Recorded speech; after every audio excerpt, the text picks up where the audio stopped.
Let me roll back over here. Hello again, friends. And you are our friends, and welcome back to another edition of Jim Cornette's Drive Thru right here. It's the end of summer, the beginning of a whole new thing. I'm your host, the great Brian Last. We got all sorts of action today. We've got the big Clash in Paris. We have Monday Night Raw's highlight. We have history and so much more with this man, the leader of the cult of Cornette. He's feeling good today, Mr. Jim Cornette. I tell you, Brian, I'm all right now, but last week I was in rough shape. No, actually, this is last week because I'm still in rough shape. You started out there. See, last week you kind of led into it like the ding. I think I mentioned it, the preamble to the intro to the live version of Hotel California where they build up to it. All right, I didn't say go back and do it again. Never, those words never escaped my lips. But last week you built up to it, kind of like an overture to get people in their seats. And this week you just we're all over the place. Like it doesn't sound like that. Taking a circus calliope and shoved a bunch of high-grade bathroom meth in the pipes. Wow. Bathroom meth. Think about that now. Bathroom meth. That's the worst kind. Well, that's where you're right under the sink. That's right. I'll tell you what, I went in one night, this was years ago, to it was the Walgreens, the people over at Walgreens that have the drugstores, because Stace had a cold, and I don't remember whether it was Sudafed or whether she wanted some specific brand of over-the-counter anti-cold medicine. And I went in there, and it was locked up behind the counter, or behind the glass, right? So I go up to the guy behind the cash register. I say, I need to get can you get the key to the thing and get me the deal, right? Oh, no. Why not? Well, it's after 9 o'clock or whatever. What? Can you only have a cold between the hours of 9 a.m. and 9 p.m.? What does that have to do? You're open. Yeah, but we can't get in that until in the morning. Cold medication, because they make meth with it in the bathroom sink or in the toilet bowl or the bathtub or wherever they mix these things up when the trailer park explodes. And I said, so my wife has to have a cold all night before I can buy one, even though your store is open, before I can buy one package of this, which probably I wouldn't think enough meth to fuck up more than 3 or 4 trailers. But there you go.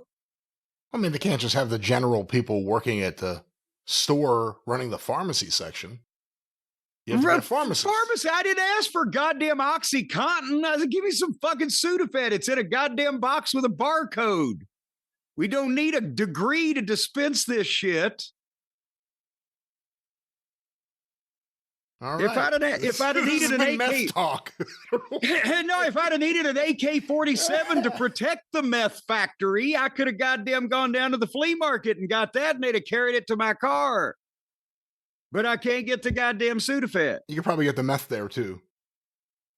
Well, then it'll just eliminate the middleman and having to know chemistry. All right. Well, this has been chemistry. Let's move on now to... Well, no, hey, I've got some big news here, Brian. You took me in another direction there because this is your show, and so it reflects on you instead of me. But there's big news here at Castle Cornette. The Cornette family has received a major award. Did I tell you about this yet? No, I have no idea what you're talking about. No. We have received a major award. We've been notified in the mail that the Cornettes have been invited to become a Nielsen family. Get out of here. If I'm lying, I'm flying and my feet ain't left the ground. But hold on here, there's details. See, oh God, it's been a few years ago. I got an envelope in the mail from Nielsen, whatever the corporate name of the thing is on their return address, Nielsen. And it had a questionnaire with like 10 questions you could fill. What's your favorite radio station? Or what type of show? Just basic generic questions, like that.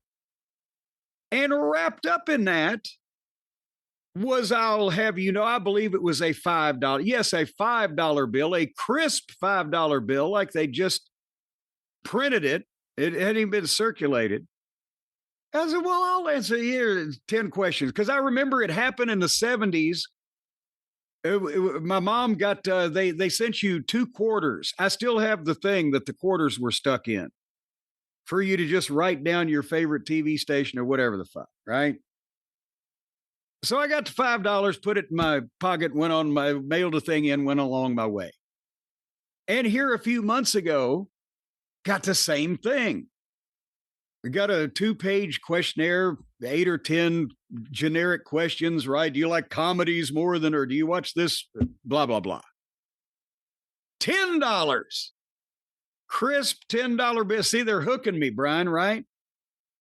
And I dutifully kept that $10 and mailed that thing in because why not? But guess what I got in the mail? You hear that? You know what? That is the sound of an invitation, Brian. That's what that from is. Nielsen. It says, great news. You've been chosen. Now give me a fucking dramatic organ. Well, it could have been better drama, but we'll go with it. What the fuck? Anyway, you open this brochure up. They sent a brochure along with the cover letter, and they've enclosed another crisp $10 bill, I'll have you know. And it says right here, we've enclosed a thank you gift for taking the time to read this letter. If your household takes part in the ratings, you'll continue to receive cash gifts. Wow. These gifts are to thank you for your help. So this is my retirement, Brian. Right here it is. I don't have to leave the house or do nothing, but hold on. Let's go back to the brochure. It gives you a little bit about what the ratings are. They're used by broadcasters to learn more about what programs are being listened to or watched across the country. Blah, blah, blah about advertising for media companies and other businesses. Few are chosen to participate in the ratings. Taking part is your chance to have your listening and viewing choices included in the audience reports provided to radio and TV stations, cable and satellite providers, and other businesses. Participating in the ratings costs absolutely nothing. In fact, we provide cash rewards for people that participate in this important research. Important research, Brian, at this stage of my life. I'm now being asked to do important research. Well, this is on the heels of you coming back from your research at Notre Dame, so it makes sense. Well, there you go, because I'm now a noted researcher. I've been searching every which way, yeah. Searching for the key. Jesus. Now, well, I'll find it sooner or later. If you cover enough ground, eventually you'll hit that mole. But now, Brian, have you ever been a member of are you now, or have you ever been a member of the Nielsen party? No, I'm chosen from a different tribe, but I'm not a member of the Nielsen fan. I've never seen an invitation. I've never received any mail, to the best of my knowledge from them. As we've talked about television and ratings quite a bit, and you've been in the entertainment field. How do you, let's put it this way. What was the last you heard of how that if you're an official Nielsen family, that your viewing choices are measured? As I'm thinking about what I remember talking about, I'm sure someone sent in an email saying something else at some point along the line, but I think you're supposed to log, maybe even by hand, what you watch and when you watch it. Now, that wouldn't make sense because we want the ratings quick, so it must be online at this point. Well, see, that silly boy, that was back in the old days. That was back in my time. In those days, yes, they would send you a book, and you were supposed to write down what TV show you watched at such and such time. And it's like a Nielsen diary, they called it, I believe. And here's Tuesday from whatever time to whatever time, blah, blah. And most time there's only 3 or 4 TV stations, so it wasn't as outlandish as it seems. But then now I'm going to jog your memory. You've heard of the Nielsen boxes. Now does this jog your memory? That's right, yeah. This is what they came up with to get into the modern age, and this was years ago, where somehow a demographic sampling of the community that they were trying to measure, based on whatever calculations, would get a box that they would have hooked up to their television or their cable box, however it worked, and never had one of those. And that would measure and keep track and report what shows you were watching, which sounds like kind of a state-of-the-art way to do it, right? But that makes sense now. And here the thing is, it was supposed to be a representative sampling, but we used to joke when I was watching the ratings for Louisville at OVW. I can't remember. The TV station, I think, told me at one time, I don't even know if that guy was supposed to know, but it was like the entire city of Louisville, the demographic sampling was like 3 or 4 dozen boxes, maybe. And so we used to joke when the ratings would suddenly drop like by a third from one week to another week. Shit, 2 of our boxes went on vacation. But that was the last that I heard of how they would do it, that if you were an official Nielsen family, and there's fewer of those than the people that just do the paper questionnaires and et cetera, you'd have some kind of box wired up to you'd have a box wired up to your gimmick, Brian. Well, guess how they do it now? Because it's right here in this brochure. Your personal meter makes it easy. Being in the ratings is simple. We will give a personal meter to you and each member of your household age 6 or older. All you do is wear your meter as you go about your day. Wait, what? And there's a picture of this it looks like like an ankle bracelet if you're on home incarceration kind of thing, or maybe a garage door clicker. I'm not sure. But it says the meter identifies the media you encounter by looking for special broadcast codes and sound wave patterns to match against a library of media content. This method collects media choices without saving or sending any actual audio. Yeah, okay. What else does it collect? Well, that's what I'm saying. Is there also going to be a we're getting incredibly high ratings for Cornette has a screaming argument with his fucking neighbor.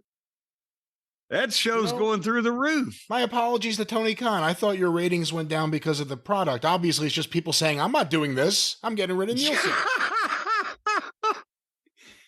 It's the picture of the thing that I said. It's like a mouse. It looks like a computer mouse. Now that this meter is small and lightweight, like a fitness watch. It comes with 3 ways to wear: a clip, a wristband, and a lanyard. Oh my God! So you've got some kind of high technological goddamn monitoring device, either strapped to your body or hung around your neck as you go about your day encountering media. What do you think for $10? The ratings? Well, no, we're now up. We're into continued cash rewards, ongoing type of thing. Otherwise known as cash. Yeah, cash rewards. What? Again, if it just picks up anything you're around, what if you're at a job all day where they play horrible music that you would never listen to, or you're stuck in front of a fucking TV at Wendy's working the counter that's on Fox News? What if you're like a porn fiend?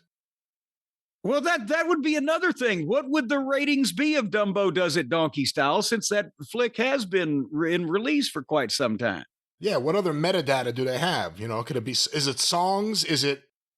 So they're basically tracking what you watch across any platform, whether it's cable, whether it's streaming. They just pick up some sort of signal that the movies and TV shows are giving out? Yeah, send Send Barnard over there. Send him some more ads for porn shit. He has ejaculated 17 times this week, and it's only Tuesday. So you're not going to do this, right? No, I'm not. I'm still got my stethoscope out trying to listen for those people that were in my walls till we got the service to take them out. And now, no, I'm not 6 years old and up. So what are you like? So your kids are walking around with this giant lanyard around their neck with not even a listening I device. think that the kids, you'd want some kind of wristband or a clip. So just clip it to them, like clip their mittens on one side and the monitor on the other. Why isn't this a bigger scandal? Like why isn't every single network and content producer screaming that this is an inadequate way to go about getting an accurate rating for the nation? Well, joking aside, as we've done the porn and the various other stuff, how the fuck does this work? Seriously? Yeah, seriously. And in what way is this in any fashion? Again, I could understand the representative sampling of a community, and then you've got the boxes wired up so it's not like they can tinker with it. No, honey, don't let them know I watched Gilligan's Island all fucking day. Put it on the fucking C-SPAN or where you can't do that. But this is, and again, we'll send you cash rewards as our way of saying thanks. Earn weekly cash rewards. Everyone can earn money each week just for wearing their meter every day. Weekly. That's a hell of a conversation starter too. Like you go to the bank, hey, what's that around your neck? This is my meter. Yeah, I'm getting 37 cents an hour for this son of a bitch.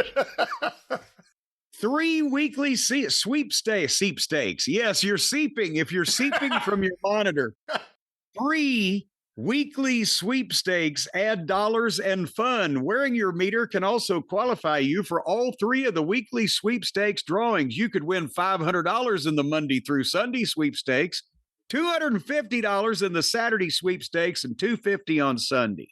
And wow. Brian, yeah, again, I'm telling you, this could be a retirement plan. Several times per year, you'll have the opportunity to earn entries into sweepstakes where the grand prizes are $10,000 or more. How does the device know it's on a human being? What if you put it on your dog? You know what? That may be a fucking loophole. I always see videos like cats watching TV. Just put it on the cat. That's, as a matter of fact, if we, Tony Khan is going to pick that up because think about this.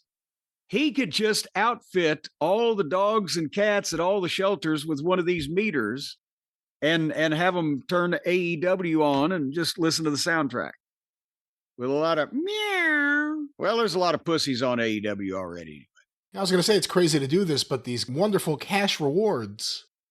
It's tempting. And sweepstakes. That sounds and great. There's on the letter here, there's a star at the top of the letterhead, and it says you count in the ratings. So I've been entrusted with some type of goddamn responsibility here. With great power comes great responsibility. Should I do this or? Well, if you do, AEW's ratings would go up because you watch AEW for the show. Oh, shit. NXT's ratings will go down because you never watch NXT. You could really change the future of wrestling by you and your family, your extended family, all signing up and becoming a Nielsen family. If I tell them I have like 6 kids, can I hang the things around the deer's neck and the skunk? They think, boy, the people in Louisville, Kentucky are into the nature programs. We hear a lot of crickets.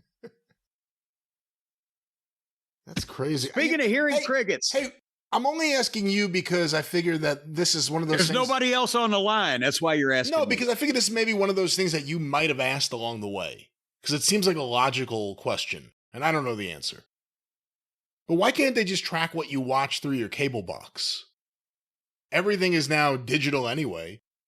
Why can't they just track, I have a cable box here, or I stream on my computer? The cable company, I would think, knows exactly what I'm watching. Well, let me just let you know something about that there, fella. Do you think that these cable companies owned by these billionaire TV conglomerates actually want people to know how many people's really watching. And also, that would mean that they would charge Nielsen probably more than the cash rewards that they're giving out to fucking Joe Jackoff and his wife Jill. Yeah. To utilize their cable information in their company. So Nielsen is going directly to the people to avoid a conflict of interest, and also because they've got a whole different kind of fucking who shot John scam to make up numbers. If I worked at like the morgue, I'd sign up for like 40 accounts. Wait a minute, they got to hold on. I'm looking at this brochure again here, and of course they have a body temperature. Yeah, how would they know? How would they know? Well, it's the monitors on your body. You have to have a pulse and a body temperature of over 88. That's what it says right here. It does not say that. It doesn't have to touch your skin. Obviously, people are wearing a lanyard or a clipper. How the goddamn it? What if I'm wearing a goddamn ear of corn on a string around my neck and I walk next to a goddamn radio station and hear the fucking album version of Inagata Davida? It would have the same capability of picking that up as some fucking box around your neck would be able to tell what your fucking body temperature is. The whole thing is preposterous, and you're trying to pick holes in my goddamn theory. I really think you should do it. Just think of the content. Just think of how much fun we could have when they yank this back away from you. They're going to issue a press release. The Cornette family has in no way ever been a part of the Nielsen family. Only by marriage. It'll come right after that scandal where MeTV becomes the most popular station in the country. Yes, MeTV is now charging $1 million per 30-second commercial, and it goes up on Saturday evenings for Svengoolie. Well, I guess we'll see what happens. Yeah. I think you should do it. I think you should do it. But Jim, speaking, it's going to be one of those shows. Why don't you think before you speak? Ladies and gentlemen, of course. Yes. No matter what kind of family you are, you're a family that probably needs fine merchandise from Cornette's Collectibles at JimCornette.com.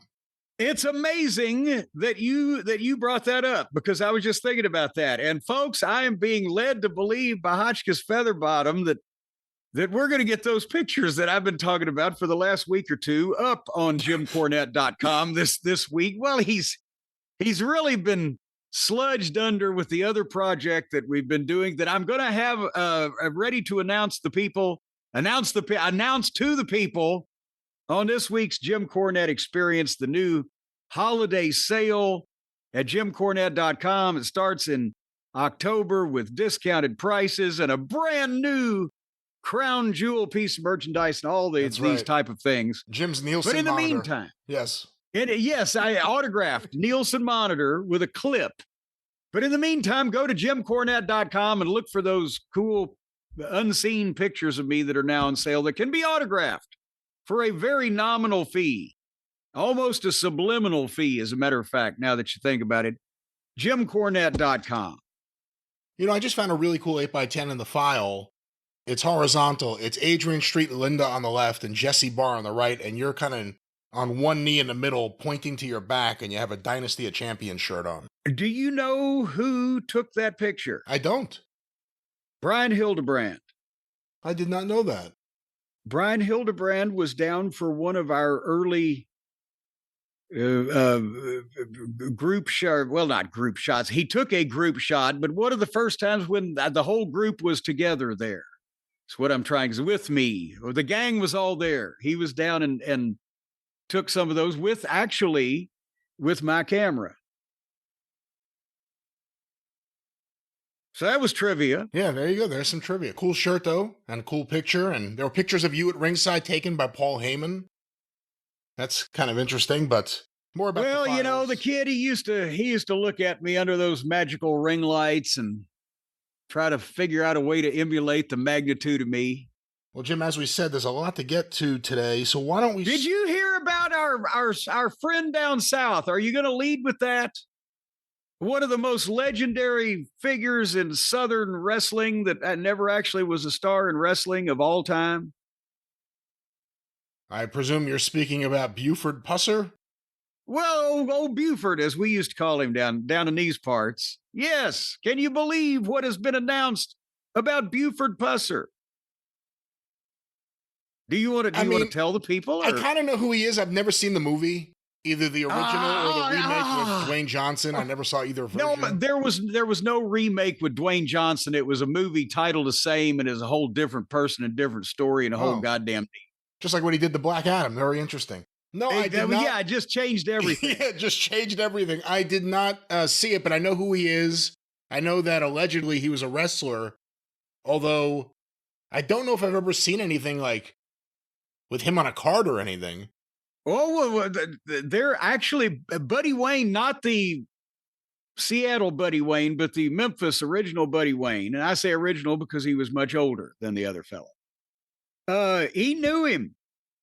And Buford Pusser, for the kids out there who may have been laboring under a false misapprehension and consumption like you just were, Brian, that Walking Tall with The Rock was a remake about the same characters and etc. No, it was completely changed around. But Buford Pusser was the sheriff of McNairy County, Tennessee, and gained some notoriety in the state and, that northern Mississippi, that area down there, because it's toward West Tennessee. And then they made a movie about a very glorified version of his life. But that's where whenever Bill Watts would say, look at Hacksaw Duggan, he's walking tall with the 2x4 or whatever, there was a Buford Pusser reference. Because Walking Tall, the movie, it again magnified it. What Buford Pusser was known for legitimately in real life was more of potentially an oversized billy club, but they made it a goddamn just a 2x4 that he just carried around and just bashed up stills with and broke up bars and etc. But that was the Walking Tall, and he had so much problem with the criminals and the prostitution and the illegal gambling and the alcohol and the moonshiners that there were attempts on his life. And one of the big scenes in the movie is where people apparently, this way the story went, ambushed him while he and his wife were driving down the road with shotguns and whatever. And the way they portrayed it in the movie, it was like the lower half of his face was shot off. He was wounded in the chin somehow, but it killed his wife. And this was in like 1967. And now 60, whatever year, well, 50 some, almost 60 years later, the Tennessee Bureau of Investigation came out with the news that based on new evidence and new investigations, Buford Pusser killed his wife and made up a story. And if anybody was still around and alive today, they would have sufficient evidence to bring charges and put the thing in front of a jury. Can you believe this? This you don't have any idea, Brian, because you're not old enough, first of all. But if you've never seen the movie, especially in the state of Tennessee, the movie Walking Tall with Joe Don Baker, 1973 version, was a goddamn... People saw it multiple times. It was, the legendary Buford Pusser, blah, blah, blah. I saw it, as a matter of fact, at the drive-in when we were down in Oak Ridge, Tennessee, visiting my Uncle Harold in 1973. And you could hear in the drive-in from people from the cars, whenever he'd take the stick and beat up the bad guys, they're fucking cheering. It's like a wrestling crowd. And he was a big deal to the people of Tennessee and the memory of him, because he's been dead since the early 70s, I think. But anyway, so that was like, that came completely out of left field, and nobody would have ever dreamed But you can't get away with anything anymore, even if you're Buford Pusser. So he shot himself in the jaw? Apparently, to make it look good. I mean, I know he might have learned about blading in the wrestling business, but that's going a little bit far. But no, because his whole story has been shot full of holes, and that either apparently she was shot outside the car, which completely contradicted the whole thing that he was saying, and blah blah, all this other stuff. But right after Bonnie and Clyde came out. Yeah, there you go. Yeah. But they made an official announcement about this. But no, the story always was that Buford Pusser had been a small-time pro wrestler, Buford the Bull, and in the Chicago area. That's, and then had come back home, I believe he was from Tennessee, to Adamsville, wherever the fuck he lived, and became sheriff of McNairy County. And then went through all this shit because there was a lot of backwoods hillbilly crime in that part of the state in those days. And then he started getting booked on the Goulas Welch wrestling shows as special appearance by or special referee. I've seen a number of clippings from the 60s of Buford Pusser being a special attraction there because it wasn't that far from Memphis. And, in between Memphis and Nashville, everybody would have known who the fuck he was. But if he had any real wrestling background, it could have been made up bullshit. Who knows with this guy now? But there was nothing on any level until he became sheriff, and then he would be asked to come to the shows and be a guest of some description. I brought it up before because I think of a ambush, and I think of the end of Bonnie and Clyde, which was a big deal. Bonnie and Clyde it debuted in Montreal August 4th, 1967, opened throughout the United States starting August 13th, 1967. Buford Pusser's wife was shot August 12th, 1967, the day before. That's crazy. Well, it was like it was going around. It's like, remember back in the fucking 60s, you had about a 50% chance of dying in a quicksand fucking pool. Remember? Because all the TV shows, the movies, everything, they did some telethons and they've eradicated the problem now. But back in the 60s, yeah, about 50% of all deaths were caused by quicksand. I hadn't even thought about that in a long time, but there were so many things with quicksand on TV when I was a kid. I still haven't encountered it anywhere in my life. See, now that's because the world is a safer place now because, of the quicksand activists. All right, well, Buford Pusser. What, Pusser? Pusser. Boy, you are just a Yankee, just through and through. Our Buford Pusser. Buford Pusser. Buford Pusser, walking tall, by gum. He's walking tall. Another legend taken down by his own actions after his death. No, the actions he took were before his death. He was fairly inactive after his death. Jim, let's stay on the topic of death. Let's talk about the star ratings in the Observer for AEW Forbidden Door. We reviewed this last week, but it's always interesting to hear how Dave rated it with his star ratings compared to your thoughts on the card. I can't remember anything that was on that show at this point. It's like when you just put a 6-hour VHS tape on high speed fast forward. It just flies by you. Let's let him remind us. Well, these are the pre-show matches. I don't think you saw these.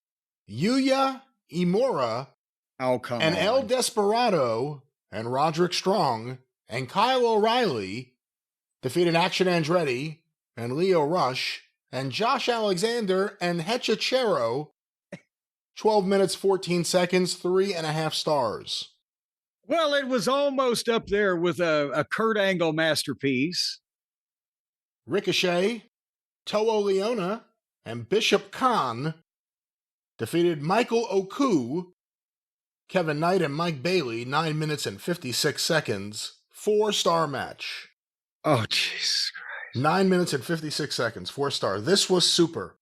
See, again, these guys are so great because it took Flair and Steamboat 30, 40 minutes to get 4 stars. And these guys got it in 9.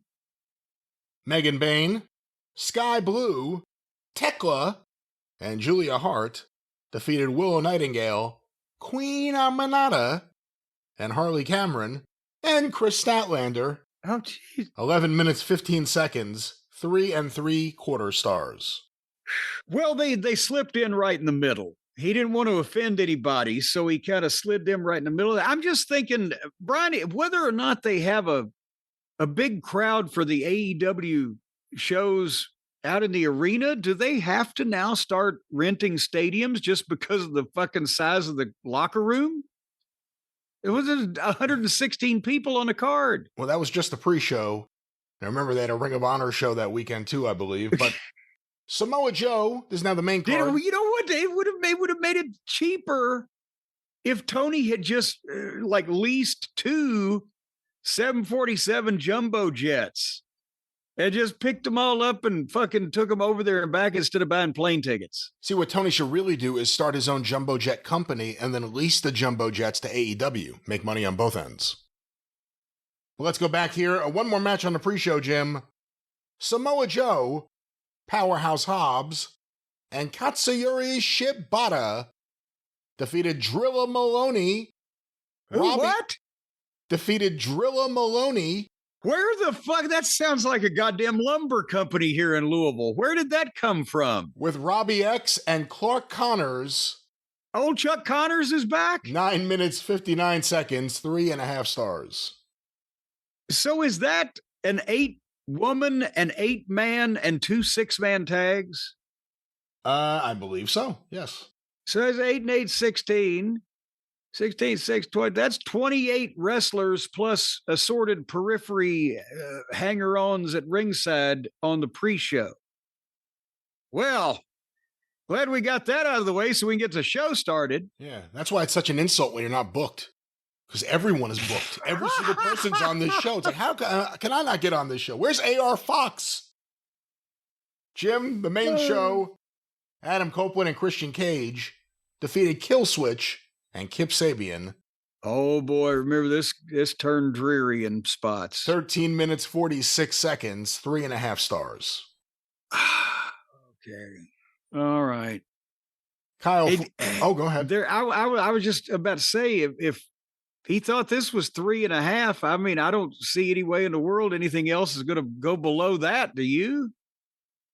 Well, Jim will find out. Kyle Fletcher defeated Hiromu Takahashi. 15 minutes, 27 seconds. Every single bit of it. 4.5 stars. This was the little Japanese dough boy with the pink hair and the green genie pants and the green shoes. Well, as Dave said it, this was excellent and had to overcome the fact that nobody believed Takahashi had a chance to win. You think? I would have believed that somebody's grandmother could have rolled in and snatched it from him.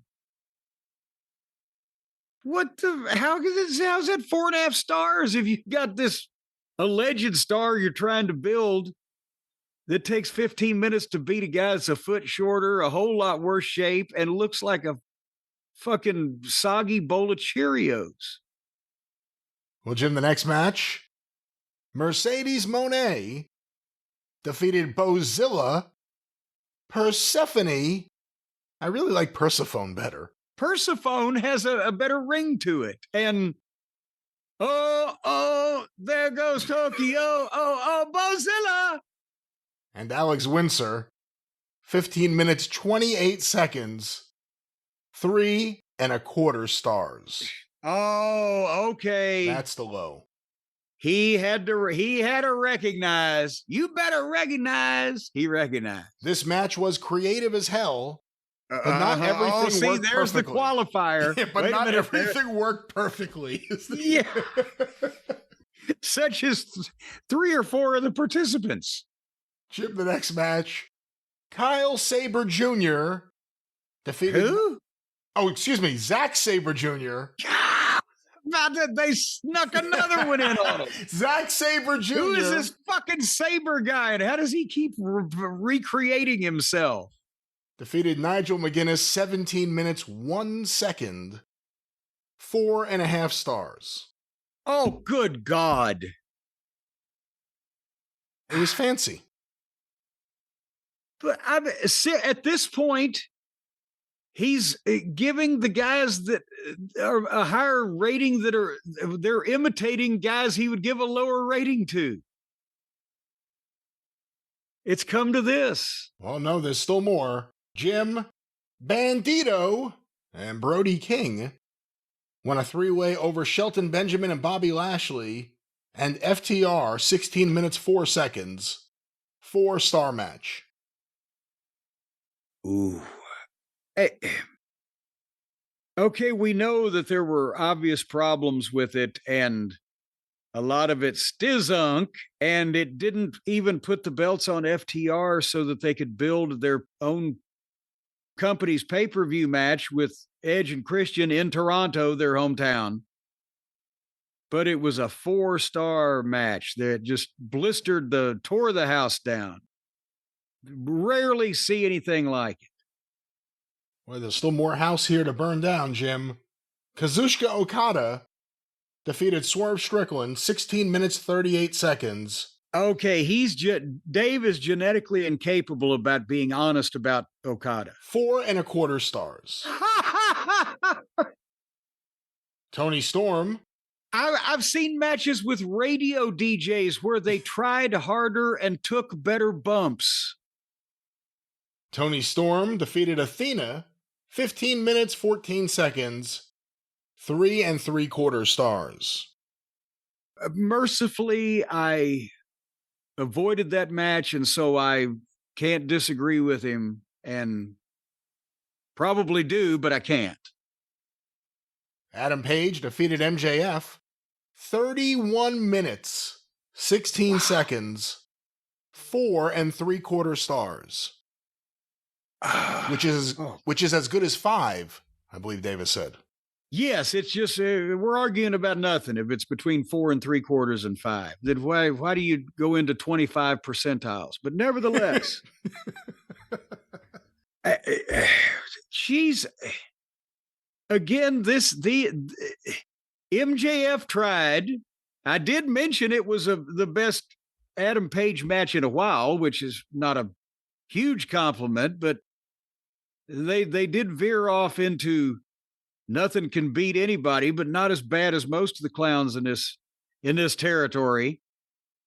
But the idea that this somehow ranks with the great matches of mankind is a little fucking bleh. Well, Jim, finally, a lights-out cage match.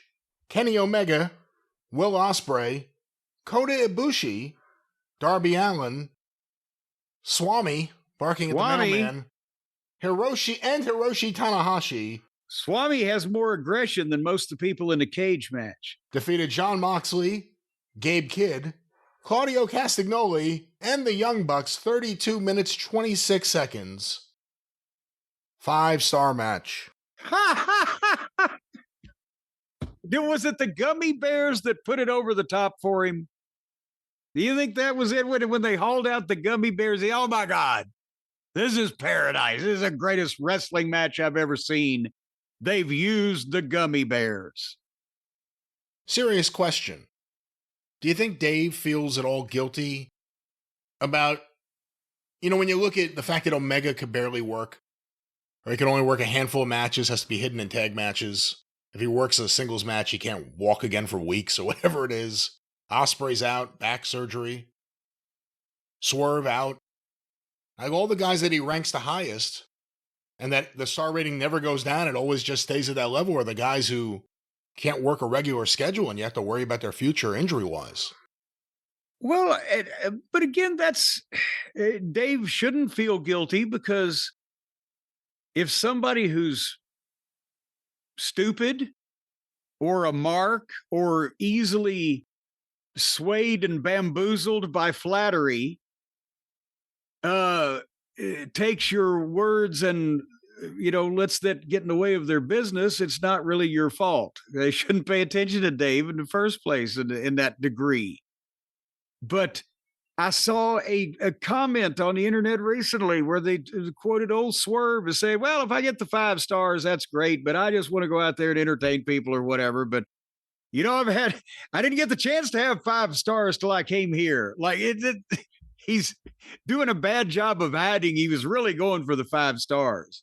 He just couldn't do it at the other place because they, had fucking sense, logic, reason, whatever. There's an attitude that you could only have a 5-star match if you could do whatever you want to do. Yeah, exactly. And that's exactly wrong. And you only get a 5-star match from Uncle Dave. And unfortunately, as we see, that does not reflect the viewpoint anymore, if it ever did, of even a casual wrestling fan. It's just this subset of, oh God, we want to see the jumping bomb angels reunite and whatever the fuck that he's been preaching to for 30 years. It's come to this. But nobody else thinks that's a great match when you don't know who the fuck the people are in it. You don't care what the fucking issue is. You don't goddamn believe half the shit that's going on. And then they pull out a flamethrower and set somebody on fire. That's not the greatest wrestling match ever to most people. I like the Jumping Bomb Angels, for the record. Very talented tag team. Have you seen them lately, though? I have not. One of them had a I don't restaurant. know. They might bomb. I don't know if they'll jump. One of them had a restaurant, actually, on St. Mark's Place for a good while. But how was her clam? How do we end this on a positive note is the question a lot of you may be asking. Hey, Jim, let me ask you about this. A popular story, a lot of people are sending it over. It's mainstream news. Have you seen The Rock? Yes. What in the... We have pretty much solved the riddle of whether he's going to wrestle anytime soon, which that would be no. He's lost 50 pounds. Didn't we see him just a few months ago? He looked normal. Or how? What's normal? How long's it been? Well, normal. Does he look for normal him now, or does he look normal 6 months ago? No, okay. Normal for The Rock would be big and jacked up and muscular, and normal for a normal person would be not. But now he looks like a normal person instead of the normal Rock. So what happened here? Well, again, he's in the smashing machine. Got a standing ovation, which caused him to cry. I believe I saw Tom Cruise got a standing ovation for Mission Impossible not too long ago. So, but he was standing on a couch. Show up, you'll get a standing ovation. But that's again. He probably lost it for a role. He's now all about trying to prove that he could act. Not that he's just a big steroid freak doing action movies that have a diminishing audience. So, but he was just the smashing machine, and now he's the goddamn Slim Whitman. I don't know who he is. He's very, very thin, very small. Well, if you remember how thin he got when he first went to Hollywood, like in 2003, 2004, he got very, very slim. And for a while, that was kind of his look in Hollywood. And then he realized that the bulked up look was the one that made him money, and he went with that. Now it's going the other way. That doesn't really work as well. And the Black Adam thing, I mean, I don't think you could really minimize the damage that did to his career and his psyche. That thing bombed so publicly. Not just the movie, but just everything they were trying to do to DC. So I think now... Well, that maybe that's what it is. The worry he's got an ulcer, maybe. That's what he's losing weight. Either that or he's got some kind of flesh-eating bacteria. Or he's off the sauce. Maybe it's just the worry. You think he's off the sauce? Do you think he's off the sauce? The steroids, what, the gas. Tequila, or the gas, the juice, the steroids, the candy.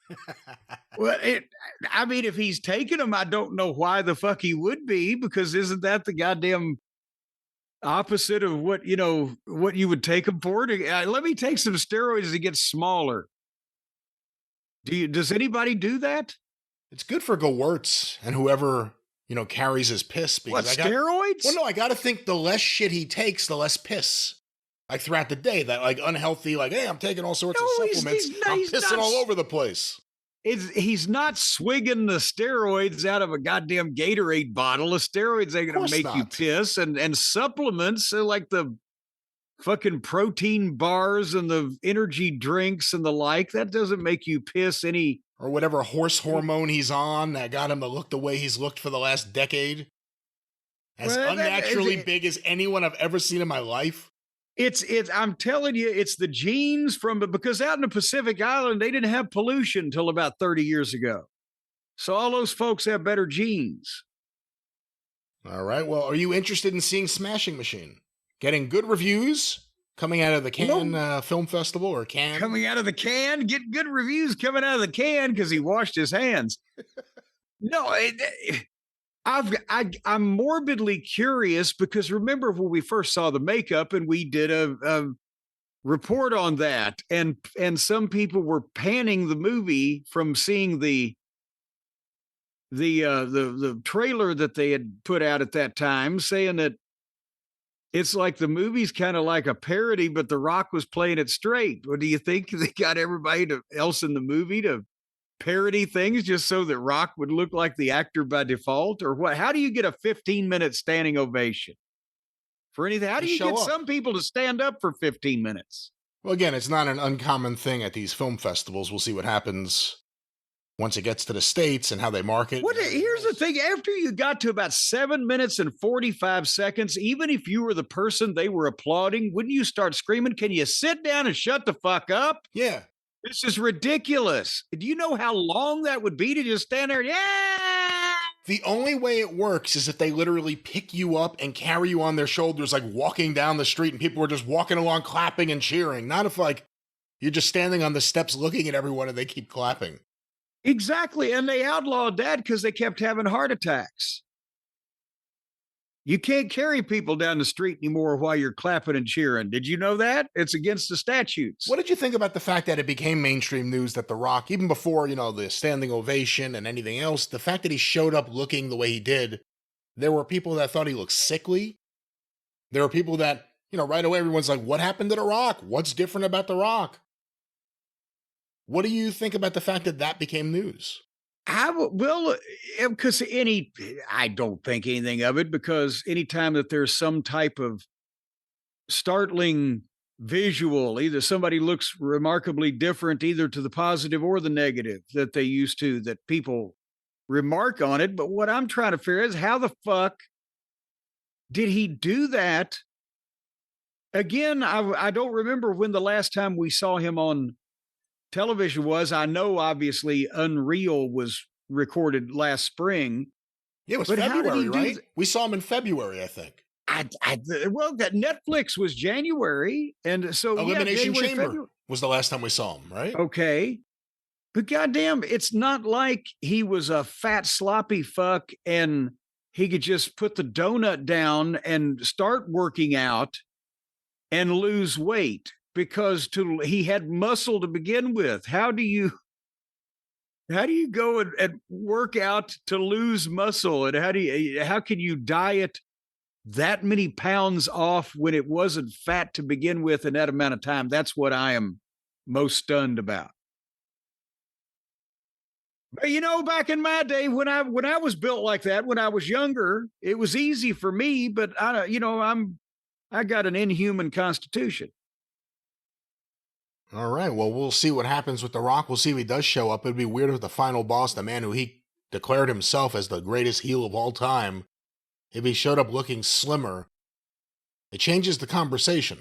He's not imposing anymore. That was one of the things. The Rock, even in his prime, he was never imposing. Even though he's naturally a big guy, he became an imposing figure. If he shows up half the size, he ain't going to look like an imposing figure anymore. He's going to be a mere pebble. He's on the Nikita Koloff diet. Oh, you know what? That did take away Nikita Koloff. Unfortunately, yeah. When he lost that weight. Yeah. I mean, his whole... And think about it, that's another guy that Dusty took, just on a sideline here, that Dusty took from Nobody had ever heard of him. He'd not been in wrestling, to making him a major NWA world title contender that drew 27,000 people, whatever it was, in Charlotte at the stadium with Flair in like a year, maybe a year and a half. And that was remarkable, but it was his look. And once that he wasn't, God, I don't know what he was when he was his biggest, 300 pounds and just jacked. And he went to like 240 and looking healthy. People are like, eh. And the hair. Well, we'll see what happens with The Rock, Jim. And of course, we're talking about projections into the future. What will happen with the Smashing Machine? What will happen with The Rock's waistline? We really don't know, but a lot of you may have thoughts on it. You may have thoughts on, again, these long projections, and maybe you have some projections, some thoughts on football. And of course, we know a place where you can go and maybe make some money with these thoughts and projections. Jim, our friends at Prize Picks. I know a place where you could go quickly and stay there. But our friends at Prize Picks will basically what you're going to want to do, folks. You're going to want to do this because it's going to make you, it's like being a Nielsen family. You're going to get cash rewards from this if you make the right decisions. Because being right on a decision can get you paid over at Prize Picks. And don't miss any of the excitement, because football is coming up. They're playing, I understand they're going to play football almost every week this winter, because apparently it's become more and more popular than ever. And here is what you need to do if you're a fan of the football. All you got to do, because Prize Picks makes it simple to play. You just pick more or less on 2 to 6, not less than 2, not more than 6. That's 2 to 6. Player stat projections. Brian, you know just as well as I do what a stat projection is. That means a projection of statistics. You are going to decide how many times they do this or how many times they do that. And sometimes how many times they do the other thing. And then if they do it more or less than the times of those things, well, then you're going to get paid. It's as easy as wearing a Nielsen monitor or an ankle. Sometimes you'll wear an ankle bracelet. Prize Picks is also the best way to get action on sports in more than 40 states, including California, Texas, and Georgia. We do not know what the stragglers are, but fie upon them. And Prize Picks puts the users first, Brian. So when you get your money, the withdrawals, they're fast, they're safe, they're secure. They've got Venmo, Apple Pay, MasterCard, brown paper bag behind the Home Depot next to the dumpster. Any kind of way you want to transact business for quick and easy deposits into your account this football season. And, Brian, the most amazing thing, you've heard about this, the injury reboot. If one of your players leaves the game in the first half and doesn't return, Prize Picks will not count it as a loss. So before, let's say a guy got run over and his spinal column was fractured and he was paralyzed and doomed to be a vegetable for the rest of his life, sucking out of a straw with a motorized sucker. And that would happen in any time in the game. Whoa. Well, you just feel horrible. Whereas now, as long as it doesn't happen in the second half, you know, you don't have to feel bad because they won't count it against you. Again, this may not be the best example, but for those of you out there into your daily fantasy, into your sports. Yes, for those of you who have fantasies every day, see me. As a matter of fact, give me a call. What we're saying, Jim, is we have a great deal for the listeners and Prize Picks. Yes, a great deal right now. You can, and here's what you're going to have to download an app, folks. You're going to download the Prize Picks app today and use the code JCE. You're going to get $50 in lineups when you play your first $5 lineup. So that's 10 to 1. You get 10 times what you put into it. Wouldn't you like, Brian, in life to get 10 times out of everything what you put into it? And Prize Picks is guaranteeing you that right here. Sounds like a deal, Jim. Once again, how can the listeners get this great deal? Download the Prize Picks app and then pick it up and put $5 in it, and they're going to give you $50 in lineups with the promo code JCE. That's right. Prize Picks, promo code JCE. Jim, before we get to the big review of, I was about to say Forbidden Door, Clash in Paris, I believe is the name. Wanted to play you some audio. A ton of people have been sending it over. Want to get your thoughts. Have you heard about Mr. T's daughter? I didn't have anything to do with it. What happened to her? Mr. T's daughter is a comedian. Her name is Erica. Well, then wouldn't it be Comedian? A comedian. Erica Nicole Clark. And I just saw, as everyone else... Hey, that's an unwieldy name. It's very long. Erica Nicole Clark was Mr. T. I thought he was Mr. T, not Mr. C. Was his last name Clark? What was this, a second marriage? What's going on here with this woman? I haven't heard of it. Again, I don't know why you're focusing on all this, but let's talk about before you rip her down for her name and everything else here. Some of her stand-up has gone out there, and it involves wrestling. So a lot of the listeners have wanted to get your thoughts on it, knowing that you love comedy, and of course you love wrestling. We'll stop this along the way and talk about it, but here's Mr. T's daughter, Erica Nicole Clark. My dad is Mr. T. Mohawk culture. Most people think I'm lying when I say that, but I'm like, why would I pick him? Like, who the fuck is lying about Mr. T, right?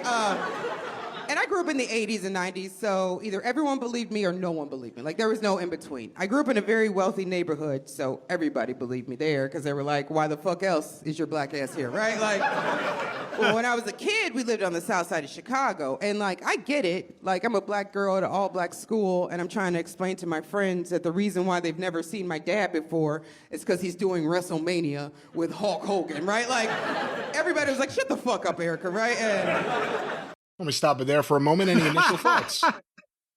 She's funny, first of all.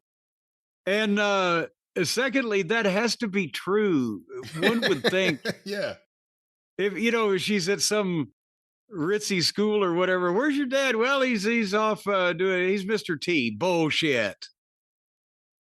Let's go back to this. And this is from her Instagram, I believe. Erica Nicole Clark. Those were the teachers, right? So I got this complex, and this is for real. My friends will tell you, or like people I meet. If I'm on stage, I'll talk about my dad, but I never tell people like who my dad is or like stuff I've seen, because no one ever believes me, and they like really don't. Like, I will give you an example, like, because like when I was in kindergarten, first grade, like kids kind of like ostracized me and wouldn't talk to me because I was like little lion ass Erica, like they didn't believe me. And so this one weekend, all right, I'm telling you guys this, don't tell anybody the story, but this one weekend, went to this WrestleMania event with my dad, and he was partners with Hulk Hogan, right? And my dad, it was the first time I was seeing wrestling live, right? So my dad's like, don't worry about it, it's fake. He's telling me, I have a sister who's 8 years older than me. He's like, oh, don't worry about it, it's all fake, whatever, blah, blah. And he's in this wrestling match with this guy named Roddy Piper. Do you guys know who that is? Okay. And let me stop it there for a second. Hey. Any thoughts on him smartening up his kids?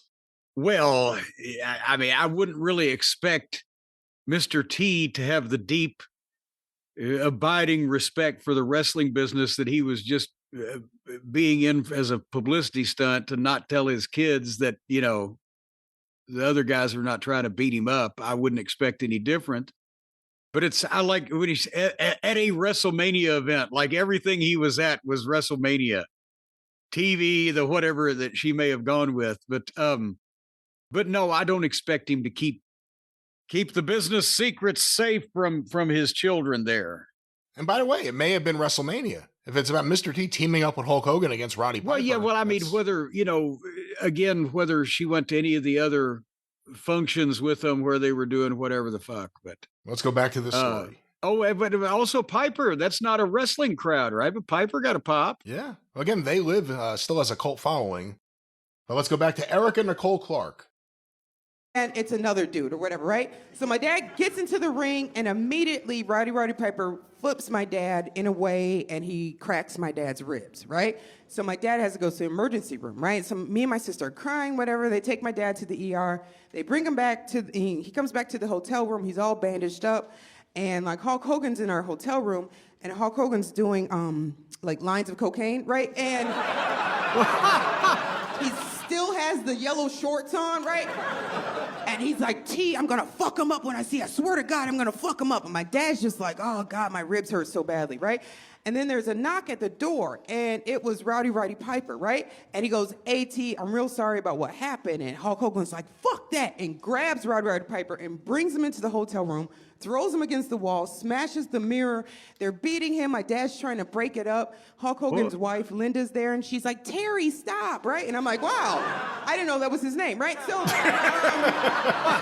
and my mom is trying to make my dad stop, and they're just beating, and all this stuff is flipped over and shit like that. Me and my sister are crying, and then we get on a plane. We come back to Chicago. I go to class. We're sitting in a sharing circle, and the teacher's like, what'd you do this weekend? And I was like, not a fucking thing. All right. I was there in Clark. Thanks.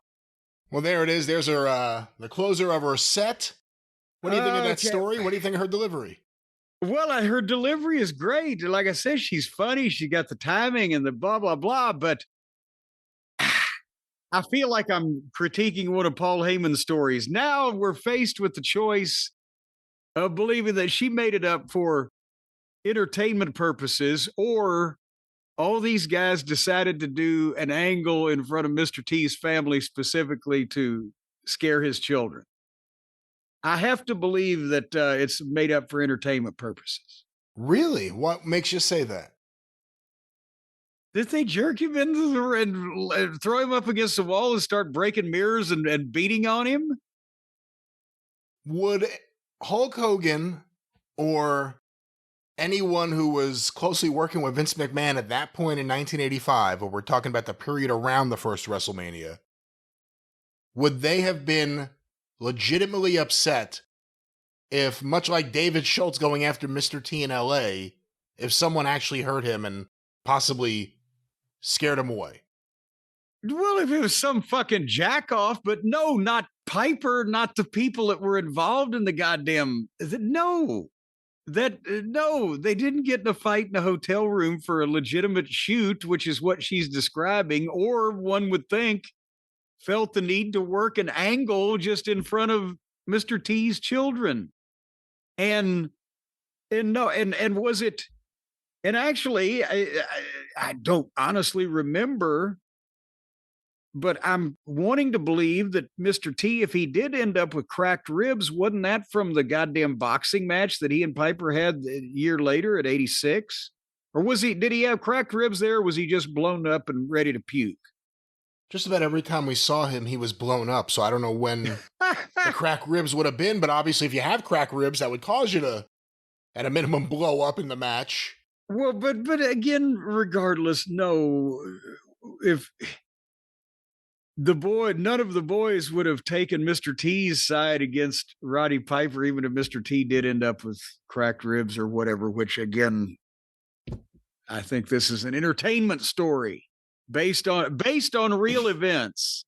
Because we've never heard the idea that Hulk Hogan slapped around or did anything to Roddy Piper. And it was always heat between the two, because Piper refused a job to him ever. Like, there was never anything. there was that old fashioned wrestling heat that there was, like, between a lot of the top guys in a few different territories, that and between Thez and Rogers, etc. That didn't mean that they ever had any actual legitimate physical issue that wasn't in a worked situation. There could still be heat. You know who could maybe answer if this happened or not? Linda Hogan.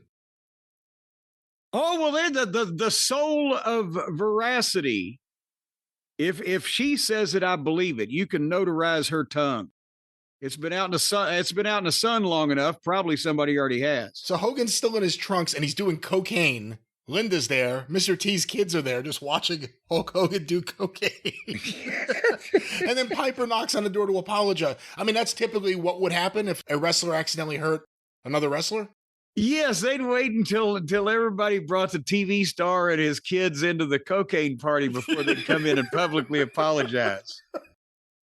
Do we add this to the Hulk Hogan omnibus, or is this a separate thing because it's not really his story? This might be like a sidecar. This might be like, well, is this one of the tour guides recreating a famous incident at a theme park type of thing? We'll make it Hulk Hogan adjacent. Well, we'll see what more, if anything, emerges about this story. Probably nothing. But there it is, Mr. T's daughter, the comedian.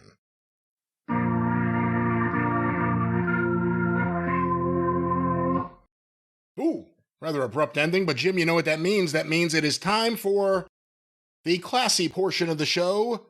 We're going to head over to Gay Paris. Gay Paris! For WWE's Clash in Paris. Oh, my little flower blossom. Oh, come on, I will kiss your, I will kiss your arm, I will kiss your shoulder, I will kiss my money goodbye in the divorce. Well, let's talk about it. Clash in Paris, WWE's latest international extravaganza. Their last Peacock Premium Live event. That even sounds like a parody. Our last Peacock Premium Live event. Ah! See, you're just trying to be a stick in the mud and rein me in, Brian, and I'm trying not to take any of this too seriously this week. The Clash in Paris had 30,000 people at the event, and 28,742 of them love karaoke.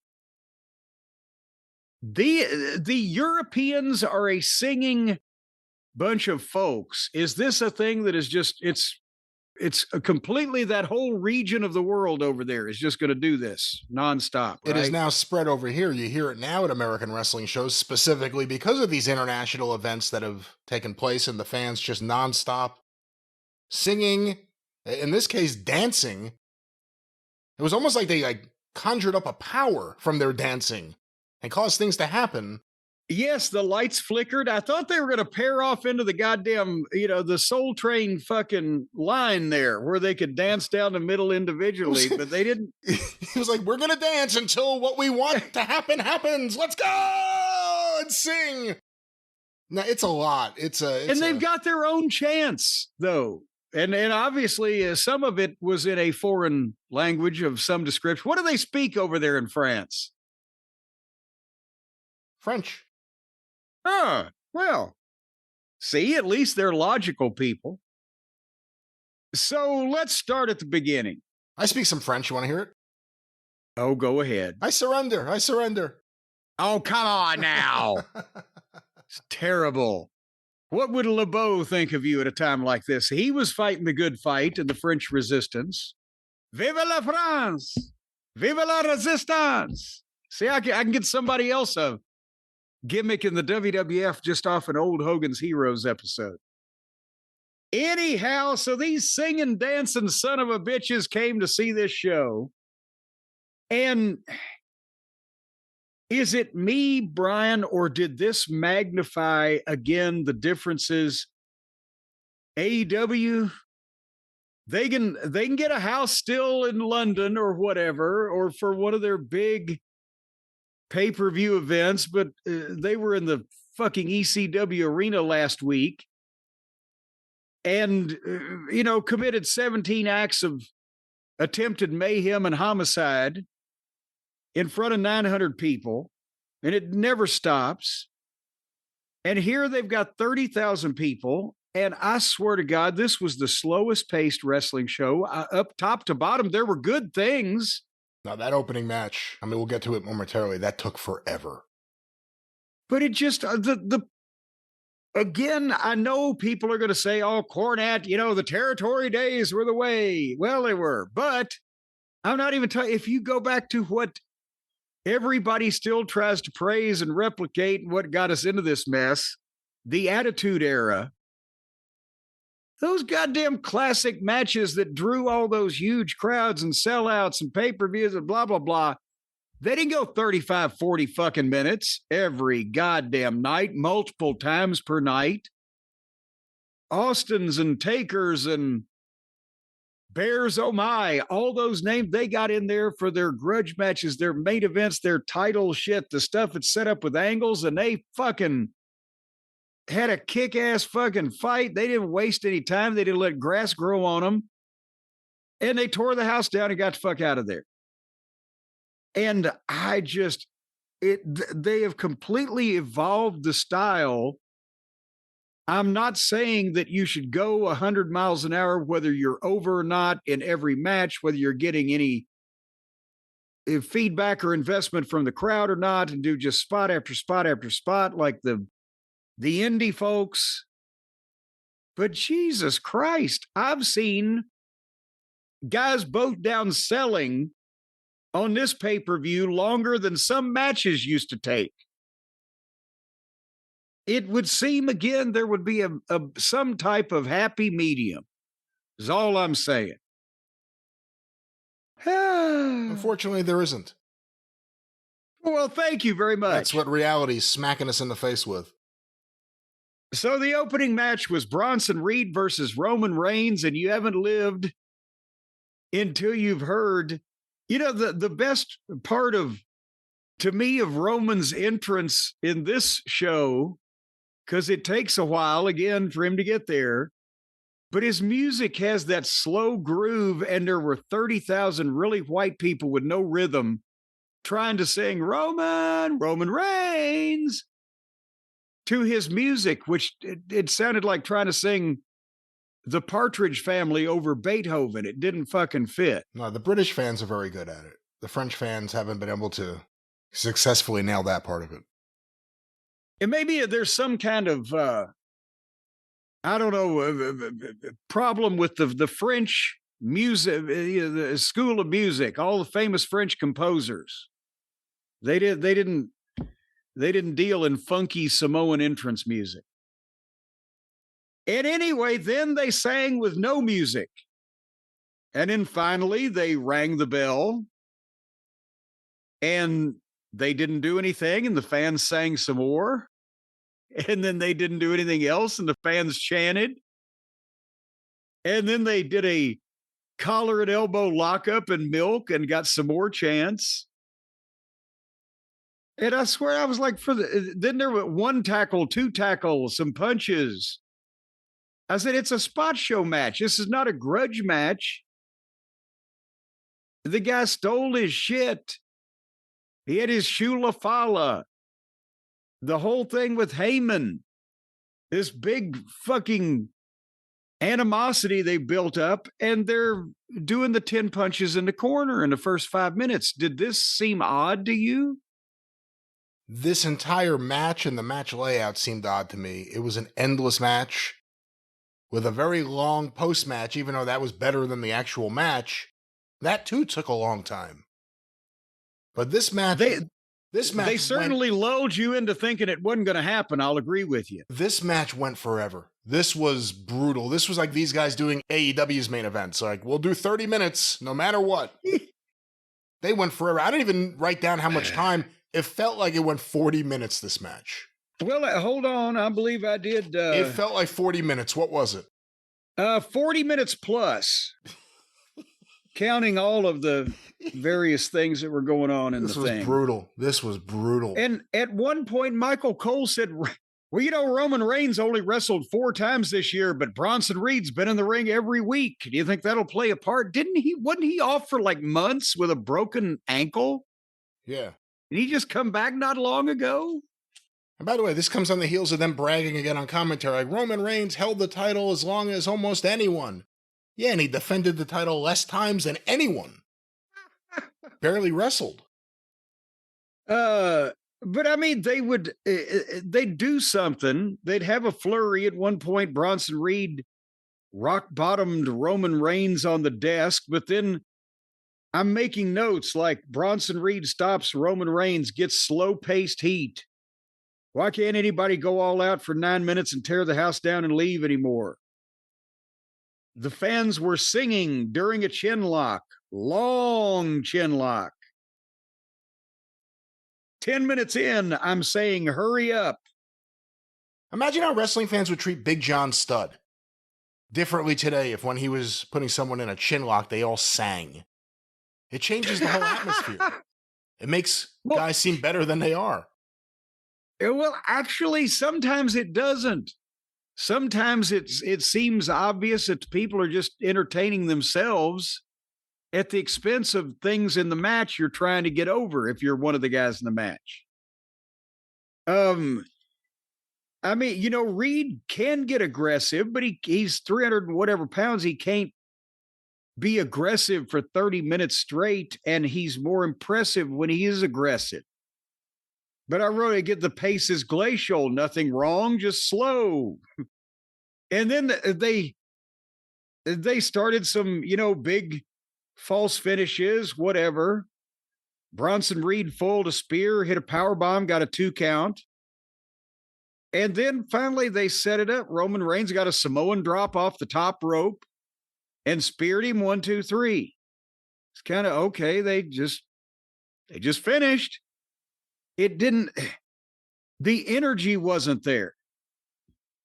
And that the match was 20 minutes plus, and I wrote 10 would have been fine. But then Paul is trying to comfort or resuscitate or whatever Bronson Reed, and Roman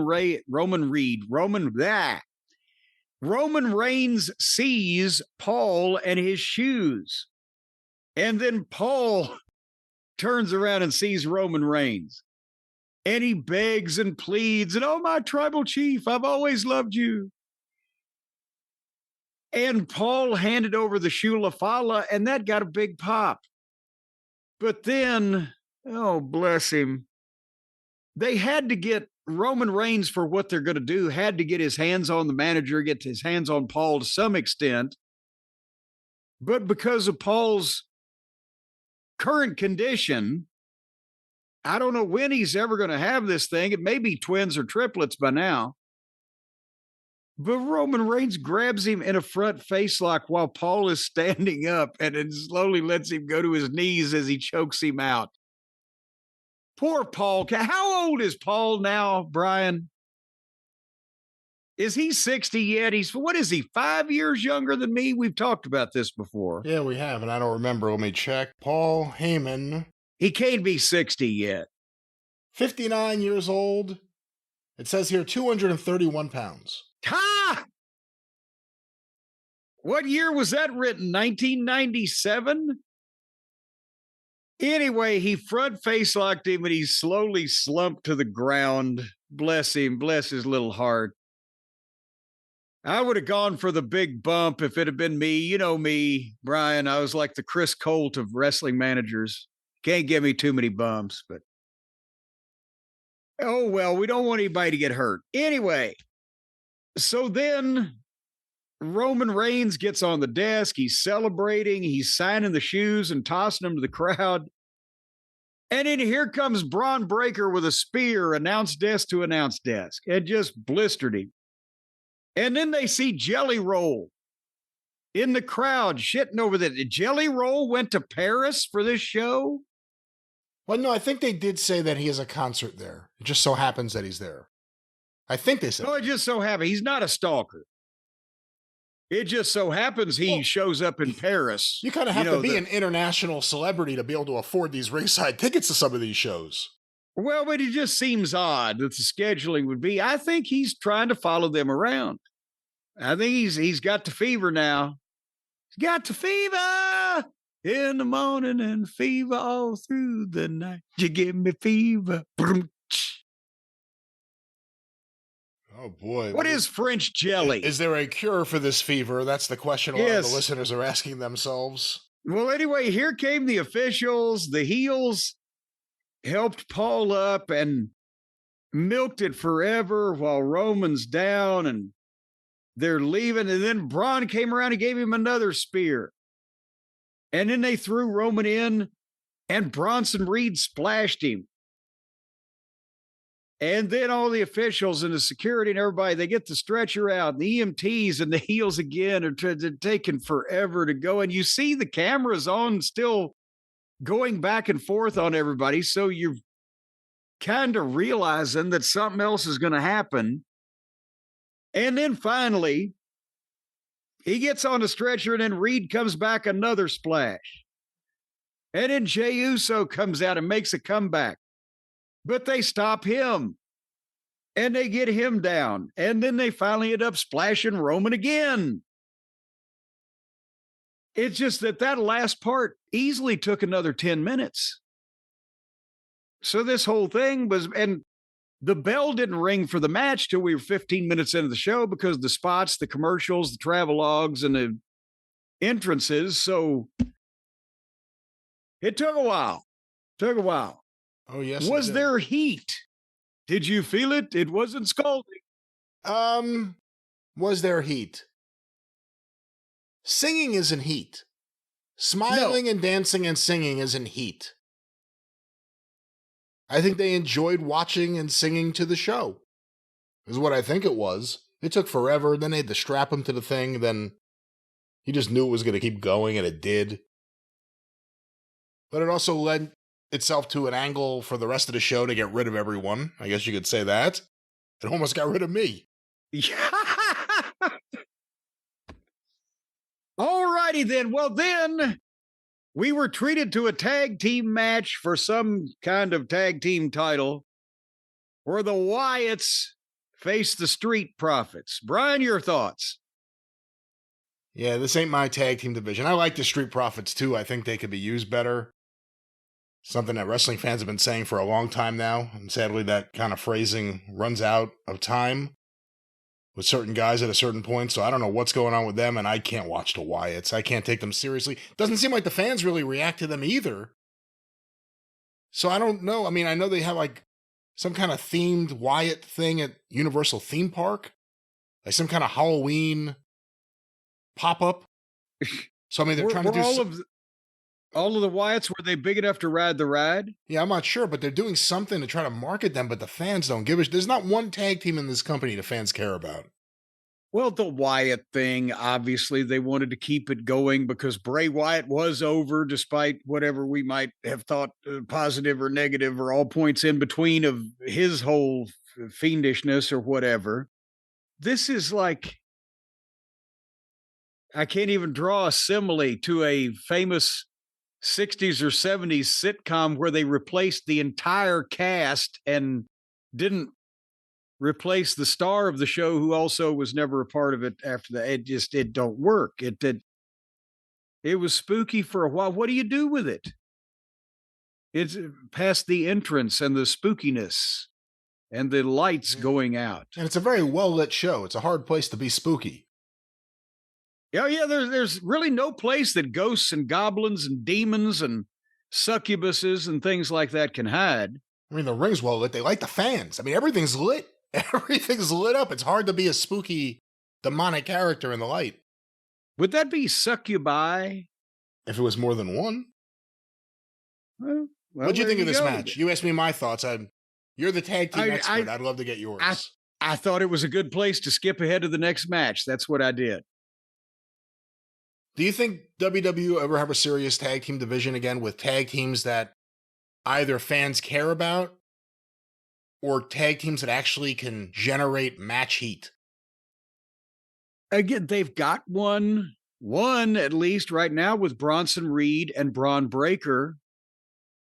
And if they would start now programming some of their top single baby faces to join together, even in a short term, to do a little program with these guys and make the belts involved.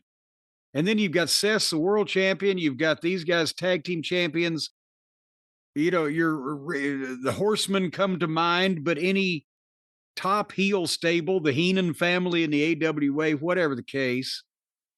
And then you train the people that tag team matches can be important and the champions can be main event guys again.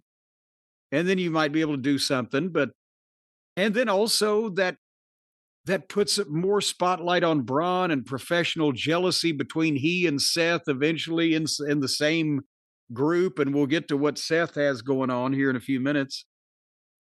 But to me, that would help. But if you don't, I don't care how they book the tag team division, if all the tag team guys are just middle card guys, that's the way the people see all the tag teams. So you have to have main eventers in that mix. We'll see if that happens. Speaking of main eventers, Brian, these were certainly two people that have been put in main events before. Becky Lynch and Nikki Bella. Oh, man, match of the weekend. You know, I don't know that I've ever seen a Bella match in its entirety. I still haven't seen one in its entirety, but I've seen enough. But we asked the question a while back, do you remember anybody saying, oh, the Great Bella match or the Great Bella promo, or who the fuck, why are these people so revolutionary? Woo! But Becky didn't do herself any favors in this one either. Yeah, I was going to say, I mean, you could say whatever you want about Nikki Bella, but Becky wasn't too far behind. Well, the two things that went viral, as the kids say, the two spots were, one, Nikki did something, I can't even remember what it was, but booted Becky Lynch as she was running into the turnbuckle, and she goes down, and Nikki turns around and does the Tom Zink Z-Man flying cross body to nowhere. She jumped up on the middle turnbuckle and did a turnaround cross body, and Becky Lynch was nowhere. Nowhere. It wasn't even turned around yet. Wasn't even anywhere reachable. And Nikki Bella just crashes and burns. And as she was going past her, Becky started to react like, oh shit, should I bump? And realized that she had just whiffed and gone completely not even close to her. But that looked like she just decided, I'll turn around and commit Harry Carey now off the top turnbuckle. It will never not be a funny spot when that happens. The Tom Zink Brian Lee one, which was like the first and last time anyone saw Brian Lee in WCW. That's the greatest one it could ever be, just because it's shot perfectly. Like it's a wide shot. Yes. It's towards the camera. And Zink was so athletic that he just got all kinds of fucking height and momentum and distance and everything. The problem was Brian Lee, and for those of you who haven't seen it, it was a live Clash of Champions. Yeah. And Zink hip tossed Brian Lee all the way across the ring, and Brian bounced up into the far turnbuckle, and by the time he was back to his feet, Zink had jumped up on the turnbuckle that was all the way across the ring from Brian Lee and just did a turnaround crossbody into the void and fell and rolled to Brian Lee's feet, and Brian just kicked him in the head. But then later on in this match, Becky and Nikki, Nikki was supposedly ramming, this was the other one that went viral, Becky's head into the announcer desk. And actually, she would bounce her off one desk and then the other desk and then the one desk and then the other desk. But not only was she just doing it with so little effort, because Becky was doing the whole thing, so it was just like a blasé bomb, bomb, bomb, bomb. But Becky quit trying after 2 or 3 and was just slapping the desk with her hands in front of her face and going along with it. And I think when Nikki went let loose of her, Becky went into the desk one more time just out of force of habit. And it's what... Yeah, see, that's Becky more than Nikki. Oh, yeah. No, that's... I'm sorry, but a lot of the girl wrestling of these days is a lot of this shit, but so is the guys, to be honest with you. Because it's like that they have said, oh, we're in big buildings, the people are so far away, we'll just throw punches or kicks or whatever that just come in the vicinity, and the other guy will just cover up and make it look like shit anyway, even if it does make some kind of contact. And then we'll just act like it's just, because we'll slap our leg and people will go, ooh. It's high definition television. The guys in the smaller buildings or in the smaller TV studio shows of the territories, or just because even if they were in big buildings, but it was still regular television, they made their shit look better and snugger and a little more credible, to say the least, than these guys that are on high definition 4K fucking TV with 27 different camera angles. And they think they can just kind of get close and it works.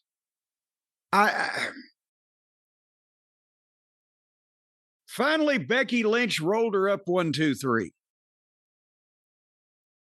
So you had that going for you. Yeah, not a good match, and kind of embarrassing at times.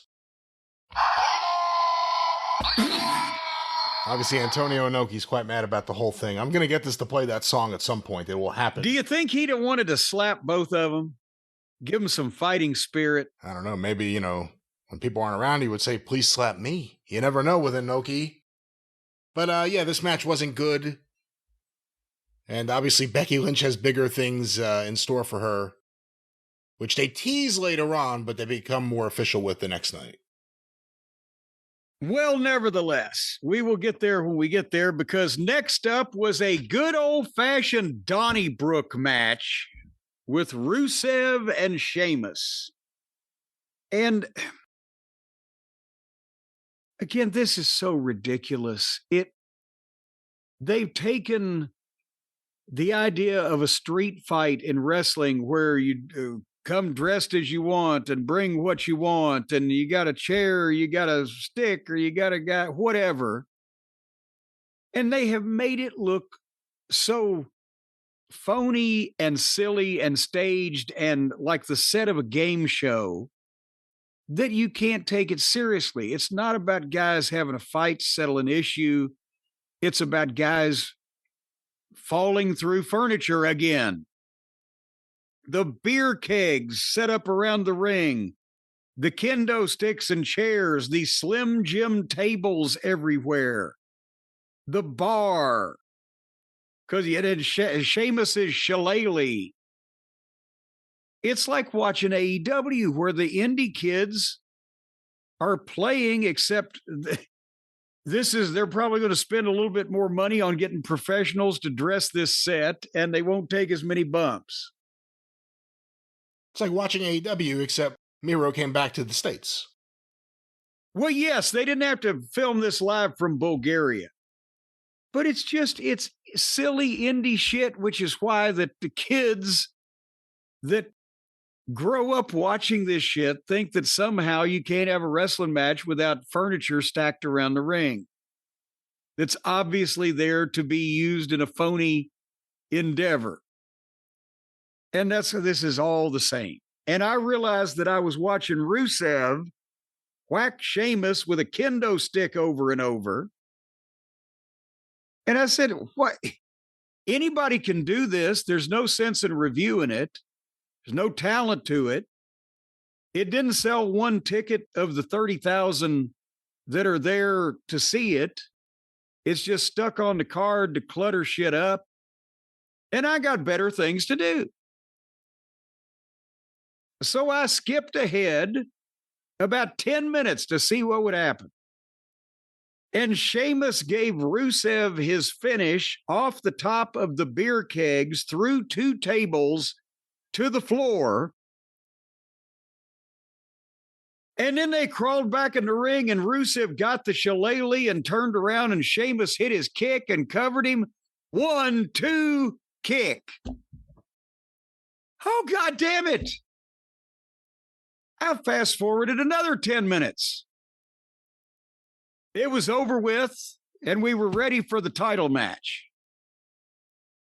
But what the fuck? What the ever-loving fuck? Well, this has been kind of their feud. They're having these matches that prove to the world that it's not a work. But again, I can even see, okay, he gives him the finish off the top of the beer kegs. Through 2 tables to the floor. They crawl back in the ring.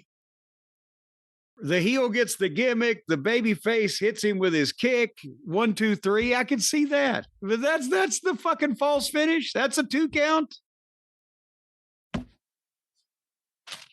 Jesus Christ. Anyway, so yeah, I thought we were probably mostly done with furniture for the night. So I started back watching with the following contest. So I don't know who won between Sheamus and Rusev, and I don't really care. You've never been a big Sheamus fan. He's been there a very long time. Rusev had moments as Miro in AEW where you started to kind of get into him, and then he would just disappear off TV completely or do nonsensical promos in a studio. Are you surprised the way they've used him or how they haven't used him? Since he's returned, it's almost like they just signed him to have him. Like he's in the middle of this, Ron Garvin, Greg Valentine feud with Sheamus. But I don't know if anyone really truly cares about him past that. What are they going to do with this guy?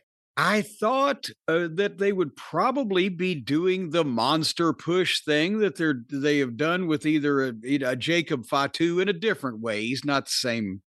Miro's not there. Rusev. What's his name now? Rusev's not the same talent as Jacob, but a big, unstoppable guy. Or they're Bronson Reed now is that, and Jacob Fatu has been that, and Braun Breaker's kind of that, and to be honest, I think old Rusev is kind of lost in the shuffle because he's not as good as any of those guys. So now he's fighting Sheamus. Well, so far it's been banger after banger here in Paris. Well, Paris is the place to get banged. That's what I've always heard.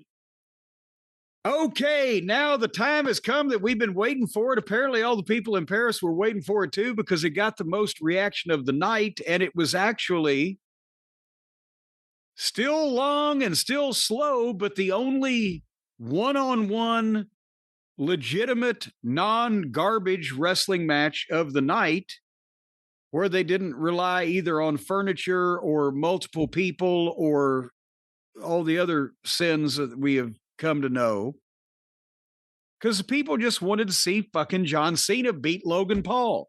They just wanted to see John Cena. And they really wanted to see Logan Paul. I'm not even sure they cared whether Logan Paul got beat. They wouldn't have liked it if Cena got beat, but it was a chance for them.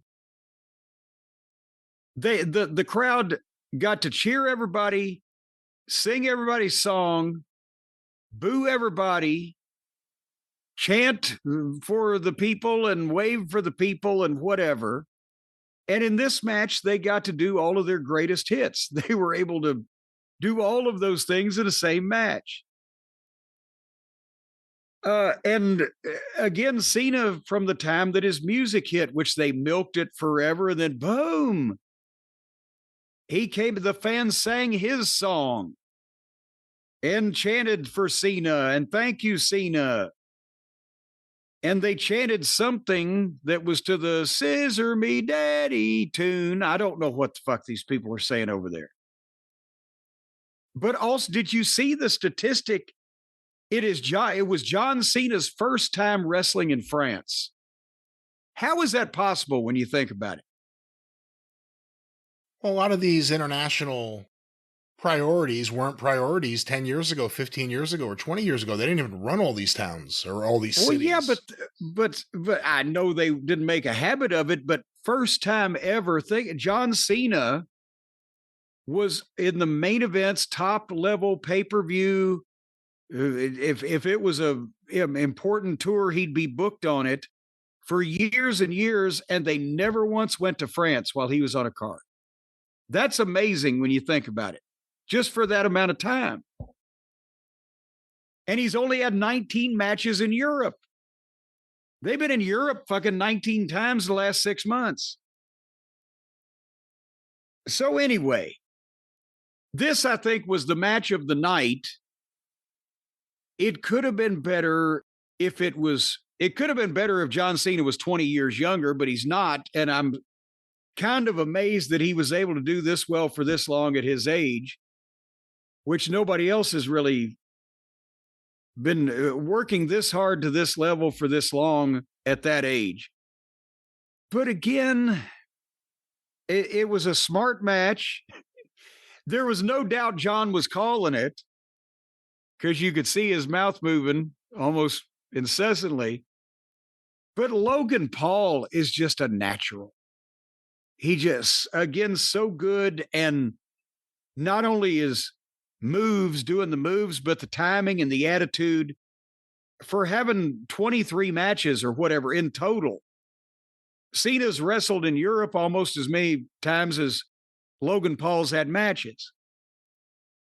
I liked a lot of it, and a lot of it I didn't. Like I said, it's probably the best John Cena match we've seen of his comeback. Logan Paul is amazing with the heel attitude and the way that he's taken to this. The fans waving and singing and dancing incessantly, no matter what the fuck is going on in a lot of cases, to me, distracts from what the guys are trying to do in the ring. I know they're having fun and they paid their money, they could do whatever, but it just, to me, it would be distracting and throw off momentum that you might be trying to build. And it was a little slow, but at least, again, they had an excuse. John's 50. But they got to take up a lot of time on these shows these days, it seems like. And they had nice false finishes. They didn't, as I said, have to break all the furniture in the building or set anybody on fire. And the people were, you tell me, Brian, where the people were into the match happening and seeing it and being there and seeing these people. But were the people into the match, or were they just entertaining themselves while the match was going on? There definitely was a large contingent of fans entertaining themselves. I don't know if it was just because they were so excited over Cena. It definitely wasn't because there was any heat for Logan Paul. They were happy to see it. I mean, that's the other thing. You have this really talented heel in Logan Paul. He's not going to get any heat in this situation with those fans. In this match for Cena, his first and last match in Paris. But yeah, it distracted. I mean, to be quite honest with you, at points, especially when they started dancing or marching in place, whatever was happening there, the fans were more exciting than the wrestling for some of this show. Well, yeah, see, and here's the thing. I'll be honest with you. From the time that I got into business, and a lot of guys are told this, maybe still to this day, when the fans are fucking going crazy and making all that noise, either slow down or sell or lay out, let them make noise. Why get up and start beating yourself up when they're already screaming? Take that as a cue to let them, but that was in the days when the fans were actually cheering the events that were happening in the match and raving about that, rather than just they've all gotten together to where now they're going to do this chant forever. And it wasn't necessarily brought on by a specific thing that happened in the ring. Does that make sense, that it might be a different thing of laying down and letting them do that than not getting up and stepping on your pop for what you've done in your match the old way? Yeah. See what I'm saying? Yeah, it doesn't seem like a place to have like a great match. Not that people won't love it, but well, and that's, and a lot of the guys are going to go, Jesus Christ, we didn't have to take any bumps. Well, you still took all the bumps you called. You just took longer to do it. But anyway, finally, then after the fans were hopping and the waving and the singing, and then Logan Paul hit a crossbody off the top rope. Cena rolled through, went for the AA. They did a little do-si-do back and forth, and Cena hit the AA 1, 2, 3. And I wrote at the bottom, allowing for Cena's age, and it was a great effort. The crowd liked everything. Didn't necessarily compliment everything, but liked everything. But it was not the Mid-South wrestling style. Let's put it that way.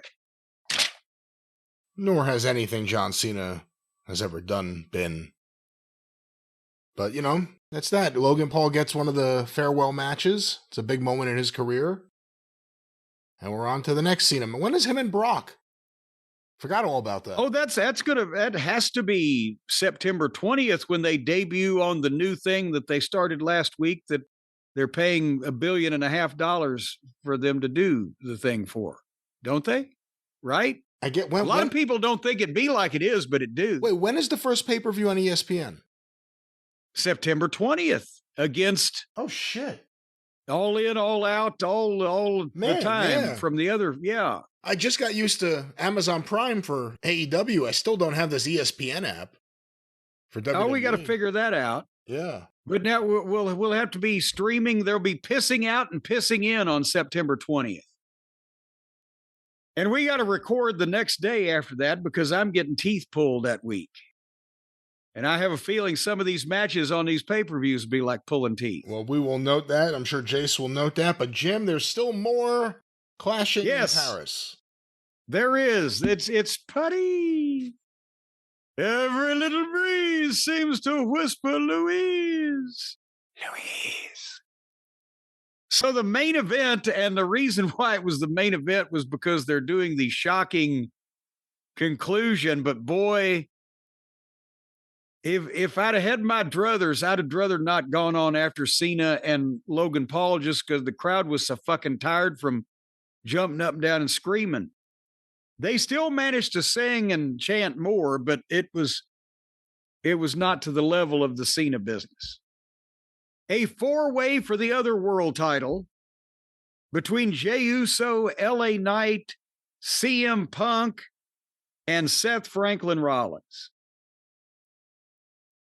And boy, this was a big building for old Jey Uso's entrance, wasn't it? And the fans needed no encouragement to wave and sing and yeet. Goddamn, can you imagine what if those people were jumping and waving and yeeting and doing all that stuff all night? They were sweating, as Chris Candido would say. They probably stunk like a man eating Fremunda cheese in a septic tank of a slaughterhouse by the time they got out of there. Whew. It didn't used to be that you had to blow yourself up to be a member of the audience. Imagine how over Bruno would have been if he had come out dancing in the crowd with the fans. Holy shit, yeah, they'd have had to give the fans oxygen. They'd have been so blown up. Anyway, this was also the first CM Punk match in France. Now, that would be moderately surprising, maybe not as surprising as Cena, but still, two of the biggest stars of the modern era, first time they've been to France. How come France kept getting fucked around?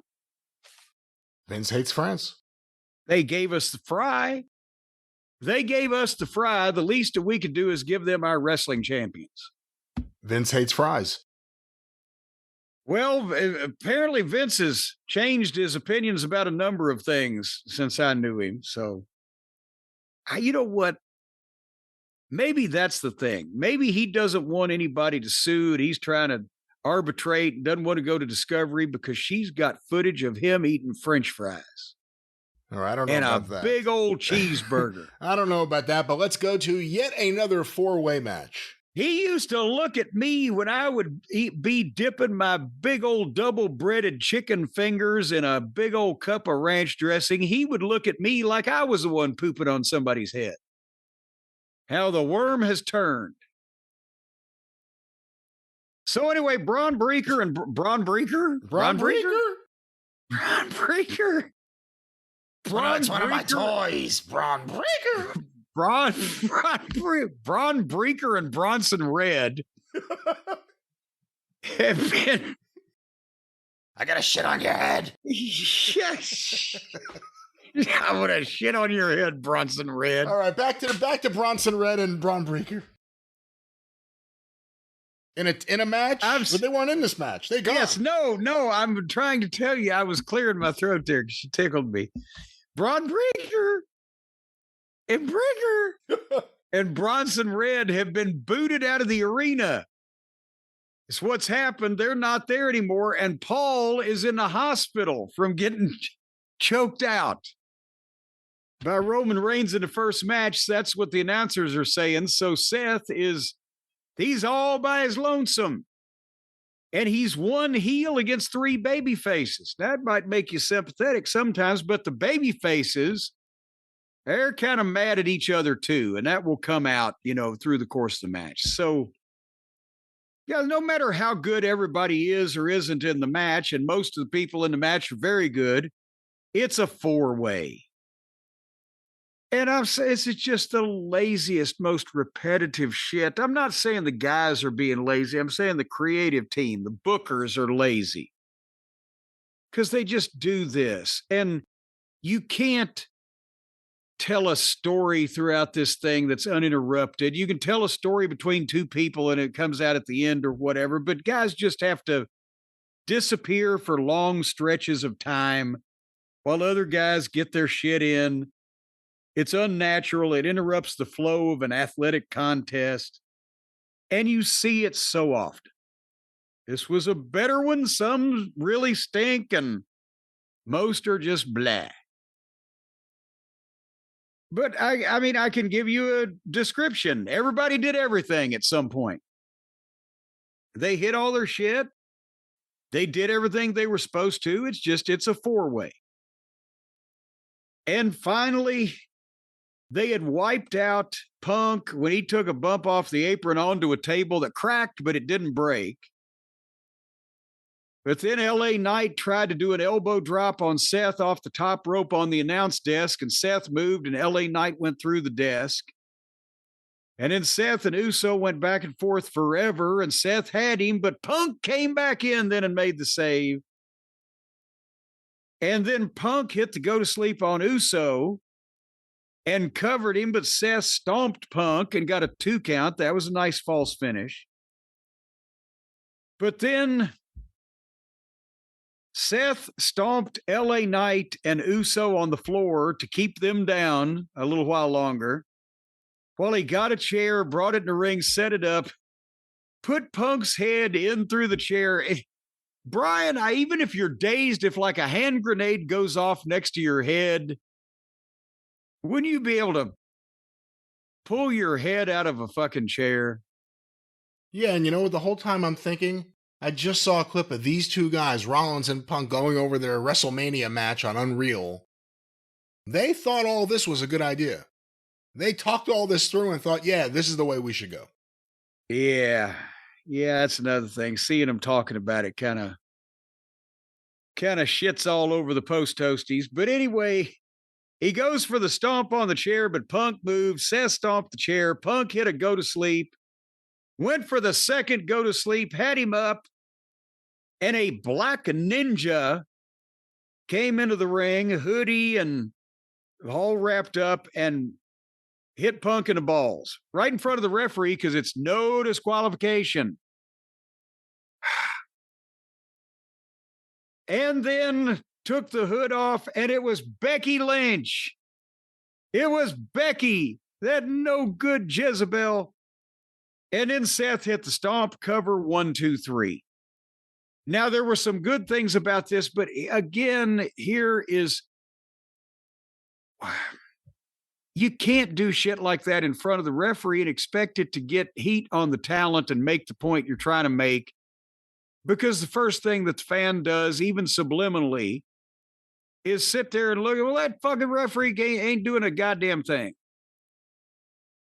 Or if they say, well, the referee can't do anything because it's no DQ, then it's the promotion's fault.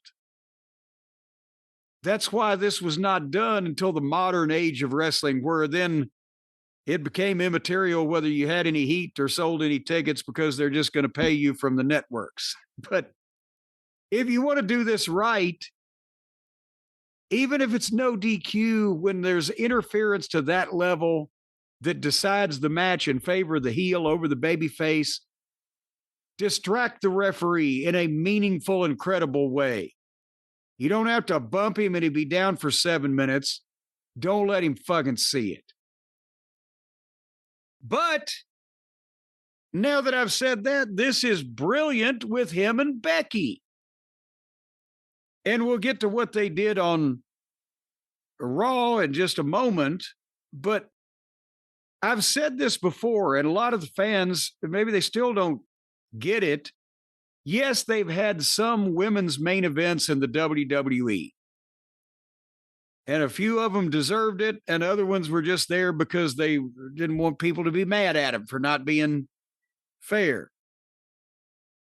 But for the majority of the women, the fans would see it as an insult, and probably some of these women would too, if instead of being a woman wrestler on the middle of the card, even in the women's title match, if you're a part of the package with one of the main event guys, then you're guaranteed to be figured into the main event of WrestleMania, or the main event of one of the main events of WrestleMania, or main event of 2 nights SummerSlam, or main event of the Royal Rumble, or whatever, if you're a package with a main event guy. And that would not only be preferable, but also would extend your career if you can be in bigger matches and take fewer bumps. And you're still a featured part of the fucking program, an even bigger featured part of the program, rather than just wrestling on the middle. So I love the pairing, and my feelings wouldn't be hurt if they would save Heyman's appearances for Braun and Reed and let Becky, for the most part, come out with Seth. And we've established that Becky can take better bumps than Paul. So I'm just saying, I like that the pairing, but it was kind of just a cheap way to get out of it fucking finish. Yeah, and I'll save a lot of my thoughts about the intergender feud, as it looks like it will be, for when we talk about Raw. Obviously, it was her as soon as she got in a ring. It was clear that it wasn't a guy, and it didn't take too long to figure out, oh, that's clearly Becky Lynch. Well, yeah, she's 110 pounds. Do you think in this day and age, and with there being so many wrestling couples, especially in this company, but it's everywhere. It's all over. It's in the indies. It's in AEW. It's here. I don't know about what goes on in New Japan.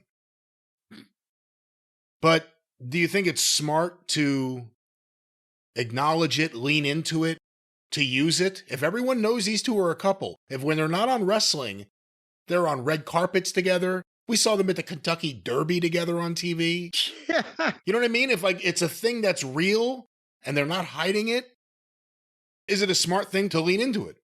Yes. I mean, part of the reason why this works is because everybody knows that they're really together. They've already been together.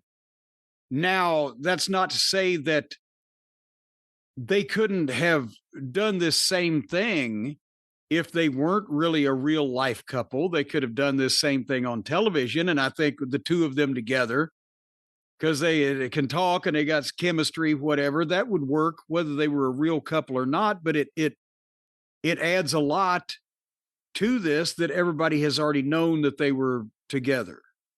Forever together. So yeah, use that.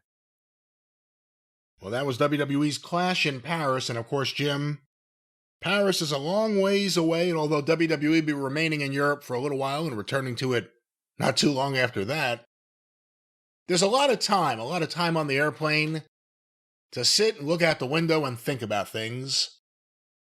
Maybe listen to some music while you're thinking about these things. Maybe listen to your favorite podcast while thinking about things on this airplane. While thinking about doing a lot of thinking. I always tried not to think on planes, because if I thought on planes, I would be thinking about where the fuck I was at, and then I would be screaming and clawing at the fucking upholstery. Well, maybe you need some good music to get you to stop thinking about things and just lose yourself in the groove, get down with the boogie. Jim, we have a great deal from our friends at Raycon for the listeners. Yes, you do, and you don't get down with the boogie. You blame it on the boogie. And you get down tonight, and then you put on your boogie shoes. And I'd like to put on my boogie shoes and boogie with Raycon's Everyday Earbuds Classic. They have brought back the classics. You know what? I guess the classics were gone. I wasn't aware that we were classics deprived, but that's what they're saying, because people were asking for it to come back. So now the latest version of Raycon's Everyday Earbuds Classic now features the active noise cancellation as well as all of the fine details and the good things about the fine everyday earbuds, the 8 hours of playtime, 32-hour battery life, the fact that they never have to leave your ear. You know, you can plug these in now to charge them up without taking them out of your head. They've got a cord. I don't know that. You stick one into this cord up your ass. Again, there's no cord. There's no cord. This is not Raycon that Jim is speaking about. He's speaking about Brand X. But of course, Raycon, the earbuds that charge the old-fashioned way, the classic way. That was a Triple H brand, actually, that you shoved the cord in your ass and plugged it in the wall. It said Triple X across it. Raycon. I'm thinking of just Raycon. Raycon, Jim. You know, their audio quality rivals all the big audio brands that you know and love at half the price. Yeah. That means that you can buy 2 pair for the same thing and they'll be twice as loud. And all other kinds of math. Don't believe me? Check out their tens of thousands of 5-star reviews on the interwebs. If you have 10,000 5-star reviews, you got 50,000 stars. So right there, they're ahead of Uncle Dave. And right now, free shipping on every pair of Raycon earbuds. And it's amazing because I know people are going to say, well, that's not a lot of money. They're not spending a lot because the earbuds are very light. It doesn't cost a lot to ship them. I'll have you know that to protect these earbuds, they ship them in their own pair of ears. So you're going to get not only a pair of earbuds, but a pair of ears. You know, they don't tell you whose ears they are. This is ridiculous. They give you your own box. It comes in a box, comes nicely packed. When you donate these things to like a medical laboratory, there's no names attached. It's a very anonymous situation. So you don't know what the name was of the guy whose ears you're getting. Could be a girl, but you're going to get the ears and the earbuds. You're not getting any ears. When you stop saying these things, there will be no ears. You'll be getting the earbuds, the classic, Raycon Classic. Yes. Yes, it shows you how to put them in. See, it's like a visual aid, so that way you don't have to experiment on yourself. It's to try to help people. Right now, folks, go to Buy Raycon, BUYRAYCON, buyraycon.com/JCE. You're going to get 20% off the fan favorite Everyday Earbuds Classic. 20% off at buyraycon.com/JCE. You can listen to music. You can listen to podcasts. You can do a lot of deep thinking and then play with those ears. And sometimes you've seen the big elephant ear sandwiches. It's just the problem they're finding is finding buns that size. Once again, not all of this necessarily has to deal with Raycon, the great earbuds, a great deal for the listeners. Buyraycon.com/JCE. We love them over here. I know they love them in Castle Cornette. Once again, buyraycon.com/JCE. That's what I said.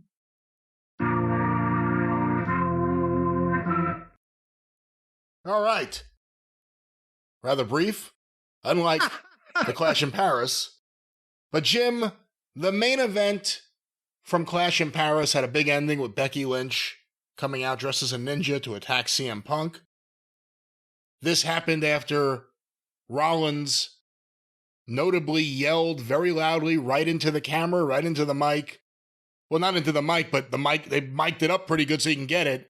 Yeah. I hate you. I hate your whole family. So they were bringing the family aspect into this. And that continued on Raw. And coincidentally enough, it's the only thing we watched from WWE Raw this week. Well, because we wanted to keep a positive outlook. We wanted to be upbeat. This was the greatest thing that I've seen in a week or two on wrestling television. This was the best interview segment in months. They're going to make money with this thing. This is setting up for, I don't know what premium live event that it might all culminate in or whatever, but this is a big time fucking deal. because it works and people know it's real and they want to see the women fight and the whole 9 yards. This is the way to have a personal issue and to use not intergender, but mixed tag team matches to draw money instead of just to take up space on a card. Punk was there. They're still in Paris. They'll never leave Paris. They'll always have Paris. There's a lot of people there. When you saw Punk come out and you saw the size of the stage, it's like, Jesus Christ. Yeah. Jeez. And again, Punk comes out. It's the night after he's got screwed. You know, the title, Becky hit him in the nuts, whatever, and he's pissed off. And he calls Seth Rollins out. I want to talk man to man. And Seth's music hits and the people are going crazy and they're, whoa. And it's Becky. Becky comes out dressed as Seth Rollins. And they whoed anyway. And both of these, I was about to say both these guys, both of these people, actually one person and a woman, they believed what they were saying. It was natural. They were having an argument. Punk didn't want to do that. You know, I'm not going to do this with you. What is this? I know what you're trying to pull here. He didn't want to be sniping with the guy's wife that he hates, but the guy's wife is just eating him up verbally. You know, I'm pissed that you lie about my husband, the father of my child, and blah, blah, blah. Punk's like, your husband is a coward. But both of them had passion, and the fans were into it, and they were listening. They were reacting to what was being said. They weren't chanting for people and amusing themselves or fake booing over the heel because that's the cool thing to do. Becky was getting heat with these people because she was doing a great job. She was losing it. I started a revolution. And the fans are like, shut the fuck up. And they're still trying to bleep the fucks. This is Netflix, and we're getting fuck bleeped, but over on TBS, they just say fuck 40 times. And, you know, so anyway, it was a great confrontation. When she got finished, Punk fired back at her. The fans were with him. And he lowered the boom on her. He's hiding behind it on him through her. He's a coward. He's hiding behind his wife. And the only thing you did wrong was you got bad taste and you married a bum. And he said, with me and him, it will never be over. And then Seth walks out in the entranceway with no music. The fans still whoa, right? And I've been looking for you all night, Punk. Come here and say it to my face. And Punk tries to get out of the ring to go, and Becky's blocking him off. And Punk finally gets around Becky, but he sees that Seth has turned and walked out. And as Punk gets ready to turn back around, Becky slapped him about 174 times. At first, she slapped him in the face hard. Then she slapped him a couple of lighter ones. Then she paintbrushed him like I did to Santino Marella. Then she hammered on his chest. Then she headbutted his sternum bone. She was trying to get him to hit her. And the great thing about this was, instead of being that goofy, phony, oh, Cody's got the belt and a chance to level the guy that's fucked him around, but he's too moral to do it, and he throws it down.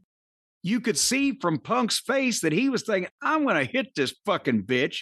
Oh, God damn it, there's witnesses. He wanted to. He would have if they'd have been alone. That on his face and by his reaction saved him from being a goddamn pussy. And as he turns to leave, he says, I'm going to make Seth regret cashing in on me, and you're going to regret putting your hands on me. And the people are like, whoa. And he turns around to leave, and she taunts him all the way out on the microphone. Get out of here. Go on. Get out. You're nothing. What an annoying bitch. I mean, it was like every domestic argument that any guy has ever had, you wanted him to turn around and just choke the fucking life out of her and shut her the fuck up. And that is exactly what he can't do because he's a guy. If only he had a wife that knew how to wrestle, that could come in there and yank a knot in Becky Lynch's tail while he was beating up Seth Rollins. Well, that would be swell. This is perfect. This is when they swerve. This is when they swerve everyone and reveal that he's married to Nia Jax. Hey, no, goddamn! Oh, come on now. But no, this is perfect. This is money. This is the best promo segment's been on TV in forever. And they can make this the main event of WrestleMania if they want to. Because instead of 4 ways and goofiness and fucking furniture and stupid shit, we get a guy and his wife mad at a guy and his wife. That's all you need. You know, I was prepared to not like any of this because I haven't been a fan of the CM Punk Rollins stuff in a while. I've said it before. I think Rollins is almost a weak link in this whole Heyman, Braun, and Bronson thing. They've kind of excelled when Rollins isn't there. However, you know, just when I was prepared to say enough of this, you know, this certainly isn't Punk and Drew. The Becky thing, and at the pay-per-view, I wasn't really into it, but it was a rotten finish. The idea of putting them together, okay, but it was just a rotten finish. You know, they teased the AJ thing as soon as Rollins yells out about, you know, I hate your whole family. Because who else could that be? Unless, you know, all of a sudden it's a Cousin Junior. I never told anyone about him. Poor Larry didn't do anything to anybody. So they teased the whole thing there, but Monday night, it came together, and at the same time, I've been sick of Becky Lynch, and part of it may be that she was in that feud with Lyra Valkyria. That just didn't do it. Is anyone clamoring for Lyra right now? You don't hear anything. So I haven't really, and Becky's match with Nikki Bella was a fucking atrocious spectacle. Yeah. However, she won me over, not even just what you said, just the nagging and the getting on him, and especially when he was leaving, and his face. But when Punk started telling her off, she had a facial expression, I can't even explain it. But it was the most real-looking, bitchy, angry, yet still trying to keep control. It was an incredible look that she was giving him. And she wasn't talking. And I was just blown away by this thing. Now they have to deliver. You know, for a while, fans have been clamoring for AJ Lee to return. I don't know if they'll call her AJ Lee. I don't know what they'll call her exactly. Maybe they will. Well, wasn't that her name the last time she was on his program? Well, but if you're bringing her in as the wife of someone. Well, what is it, Becky Rollins? Well, that's true. Well, he's not even Rollins, but I get your point. Well, that's even better then. But let's just call him Frick and Frack. I don't care. Just book the match. You know, this is like world class-esque. The good of world class. Like 83 Jimmy Garvin with valets-esque. Like you believe it. You can get into it. It's not everything silly, but AJ Lee has to return and kick some ass. She can't come out skipping. That's my only other thought. You know, that was her whole thing, like skipping to the. She needs to come out there looking for blood. This woman's I mean, you know, even if she was advised otherwise by anybody else, her husband is the mastermind behind this type of thing. I would think that they will have the proper responses. You had an interesting thought. You know, I said it before. I think Heyman and the other guys have excelled when Rollins isn't there. Do you think they should use this as a chance to separate them? You know, not like in an obvious way, but Heyman's, I guess, hurt. I don't know. Well, we don't really have a medical update on Heyman after he got choked out, but if he has Becky, unless Becky's going to be managed by Heyman too, but it seems like that's unnecessary. Well, now, see, that's the thing. They don't need to separate, but does the chairman of the board of Exxon pump the gas too? Does Paul have to be everywhere? Even if he's the oracle behind the group or whatever, Becky is with Seth. Paul is with the Bronze. Occasionally they have a group picture taken. I mean, you don't see Paul, or you don't need to see Paul out there 2 or 3 times a night. What happens when Bronson Reed has a match, Braun Breaker has a match, and Seth Rollins has a match? Poor Paul will have a stroke. You can't overwork a man in his condition. Let him come out with the bronze to get them over as main event guys. He's got an alliance with Seth, but Becky can be Seth's dedicated corner person, and she doesn't have to come out with the bronze. It's a great package. And again, that's a way to take a girl that can talk, that is still, she's been wrestling a while. She might not want to do this a lot longer. She's very slightly built, but goddamn, she can get some fucking heat. That's a main event package. It's more important than her being one of the 30 girl wrestlers when she can be one of one doing what she's doing. And thank God she laid in those slaps, because if she hadn't, it wouldn't have worked.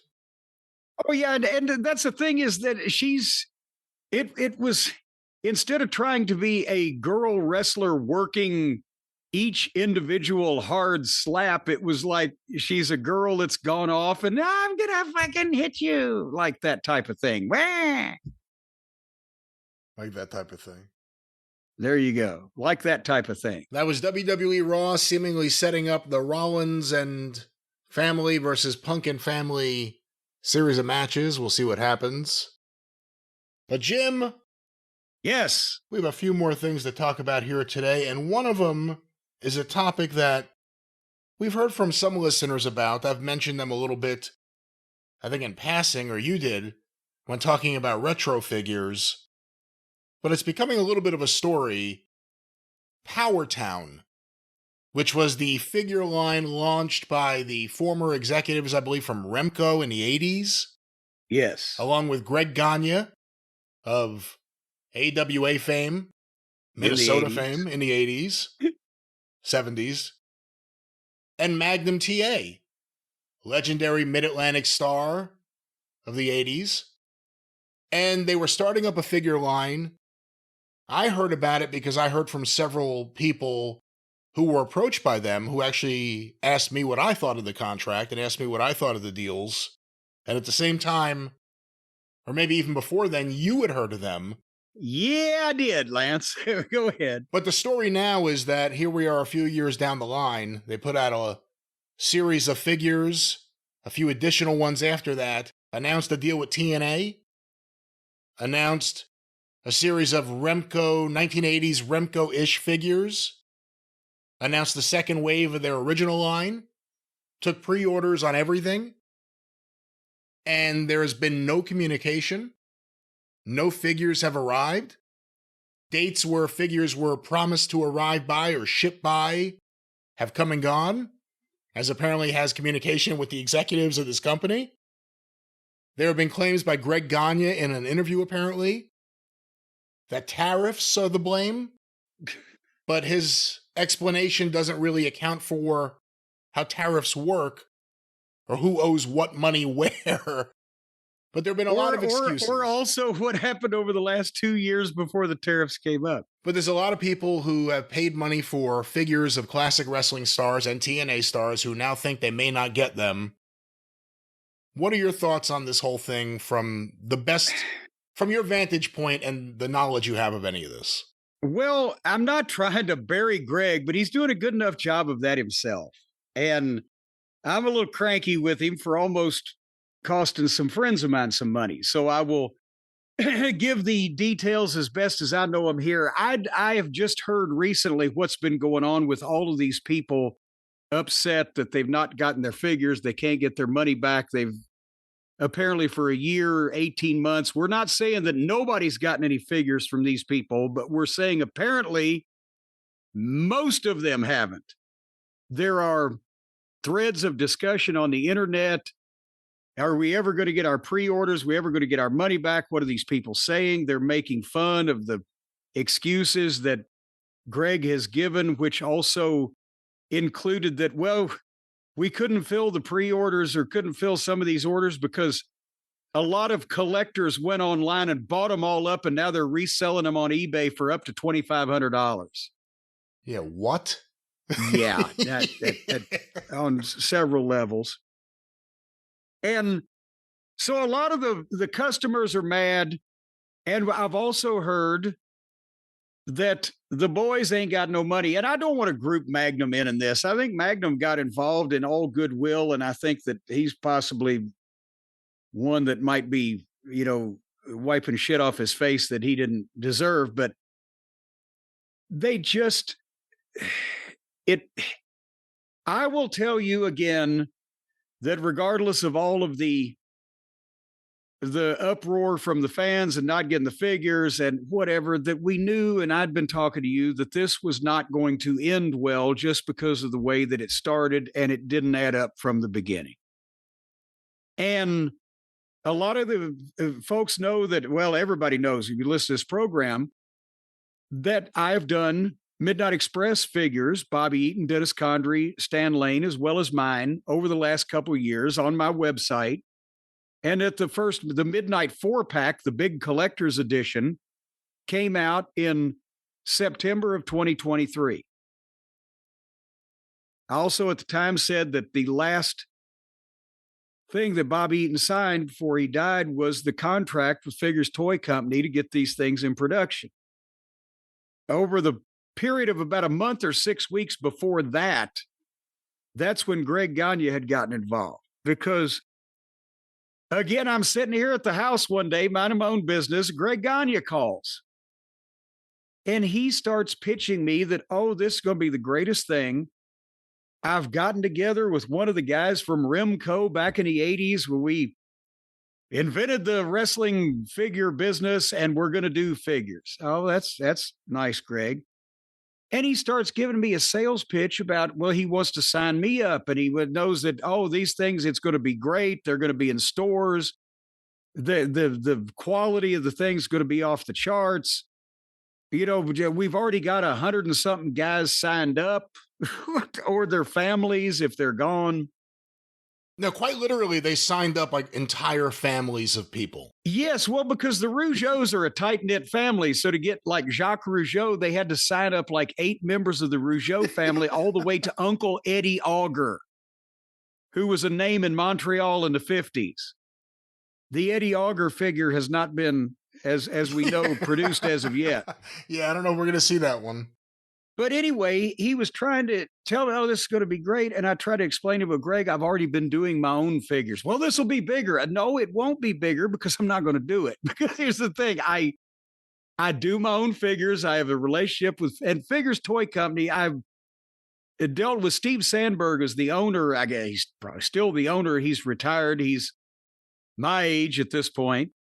But I'd been dealing with him since the 90s when I worked in the office in Titan. So I knew him and knew that he was a guy that wasn't going to tell me a bunch of shit, blah, blah, blah. Had a contract, and I explained to Greg, I've got a contract with Figures Toy Company. They produce my figures. We're working on some things now. So I, just loved, I wasn't shitting all over his thing. I was trying to be nice. I knew it wasn't going to work, and I wasn't really concerned about it because it didn't have anything to do with me. But that's what he said. Well, what about your boys, the Midnight Express? I said, well, I'm working on a thing right now where we're putting this into production with Bobby, Dennis, Stan, and myself. And, well, that's what he said. We've already got Stan Lane signed up. I said, what?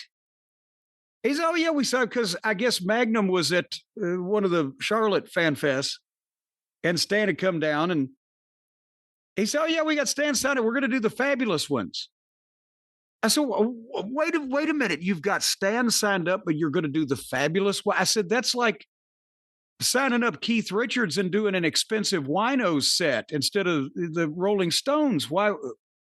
Well, we were going to do the Midnight with Eaton and Condrey. All right. Well, now I'm panicking because I'm thinking, oh my God, some way or another, they have conned Stan into signing something, and it's going to be hell to try to get this all straightened out.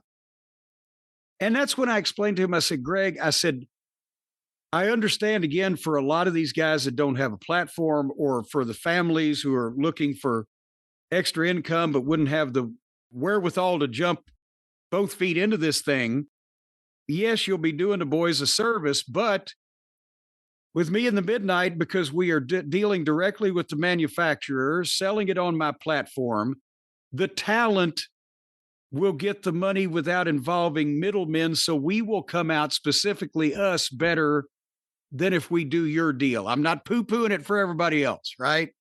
Yeah, and if I could just jump in, that is one of the things that separates you from just about everyone else. A lot of people will get a modern figure, a retro figure, whatever you want to call it, made. They're just someone who's signed up and they're going to get a figure and hopefully a royalty off the sales of that figure. You're actually a partner in the figure. That's the difference. You are the toy company, for lack of a better term, for your own figures. Well, and that's what I was trying to explain to Greg, that I know that if a product is manufactured, you've got to sell it for more than the manufacturing cost, but also with what he was describing, the rest of the process, the stores or the outlets or who's selling them or how they're being distributed, all the rest of those people are not going to contribute their time for the love of the game. And my thought was to make something that would be profitable on a smaller scale, but still large enough for the Midnight Express, for the actual talent that was involved, to do something instead of you. And you've heard this same thing with PowerTown. Riggy Morton and his son have both said, we ain't got a goddamn dime. We're trying to find wrestlers that have made any money off of this deal yet. So anyway, I said, well, Greg, I'll have to get back to you, blah, blah, blah, whatever. I call Stan. I'm like, Stan, did you sign a contract for action figures with Greg Gagne? He's like, no. I said, oh, Jesus Christ. He had seen, I think it was Magnum. He'd seen Magnum, and Magnum said, oh, we're going to do it. Well, he basically said, send me the paperwork or send me something I can look at. That was how Greg, and the thing was, it wasn't even like he had led them on, like, oh, yeah, I'll do this for sure. Now send me something to look at. And Greg is telling me that one of my friends that he has to know I'm going to speak to is signed up when he ain't signed up. So I said, as a matter of fact, I said, did they send you the contract yet? And he said, no. I said, well, tell them to send it to you and then send it to me. So they did, he did, they did, and he did. And I looked at it, and just without knowing the cost of each individual figure or the retail price point or the manner of distribution, just from the royalty rate in this contract from this company that, to my knowledge, it didn't even exist yet or had just been formed, they would have had to sell $2 million worth of fucking Fabulous Ones figures for Stan Lane to make $50,000. And I said, well, so no. So point being, this was the exact same time, July of 2021, that all this is going on. So obviously the Midnight Express did not sign up with PowerTown. We went through with the deal that we did with Figures Toy Company. The Midnight Express 4-pack collector's set with the certificate of authenticity and the autographed photo of three of us, obviously, and the collector's book went on sale 2 years later in September of 2023. And by the way, folks, we still have about 300 of those left. I'm not going to lie to you.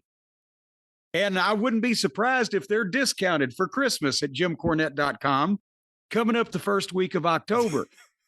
But the point is that Stan Lane and each member, each entity of the Midnight Express, including Bobby's family, have already made the better part of that $50,000 that Stan would have made if they sold $2 million worth of Fabulous Ones dolls. And we didn't sell $2 million worth of Midnight Express yet. But that was a big benefit to the Condries, Dennis and Teresa, for Christmas that last 2 years.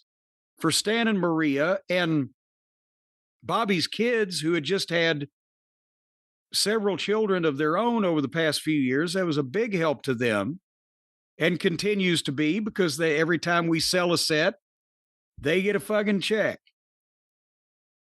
But we've already had and the tag team sets went on sale the following, February of 2024. We still got a few hundred of those too, but the point is, everything's in the black. Every action figure set of the Midnight Express has been ordered, has been delivered. People have had this shit in their hands for 2 years now, some of it.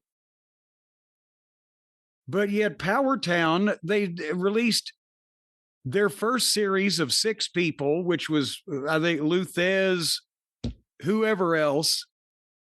They look great, but many people didn't get those.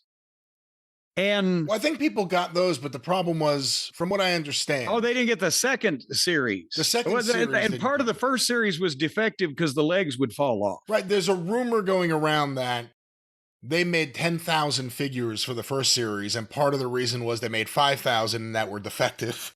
So I hate to laugh, but they had to make a second round of, it's our money. I hate to laugh. It's a second round of 5,000 figures they had to make, if that is indeed true. Well, and here's the thing. Yes, I've said this on the air. There's a 2-year lead time to getting figures from China. And with the pandemic, that slowed things down a little more. But I even had the toy company ask me one time, because I think we talked about it at the time. It was 4 or 5 years ago, maybe longer, that one of the boats was late and I couldn't make my original on sale date that I'd announced. That's right. I remember that.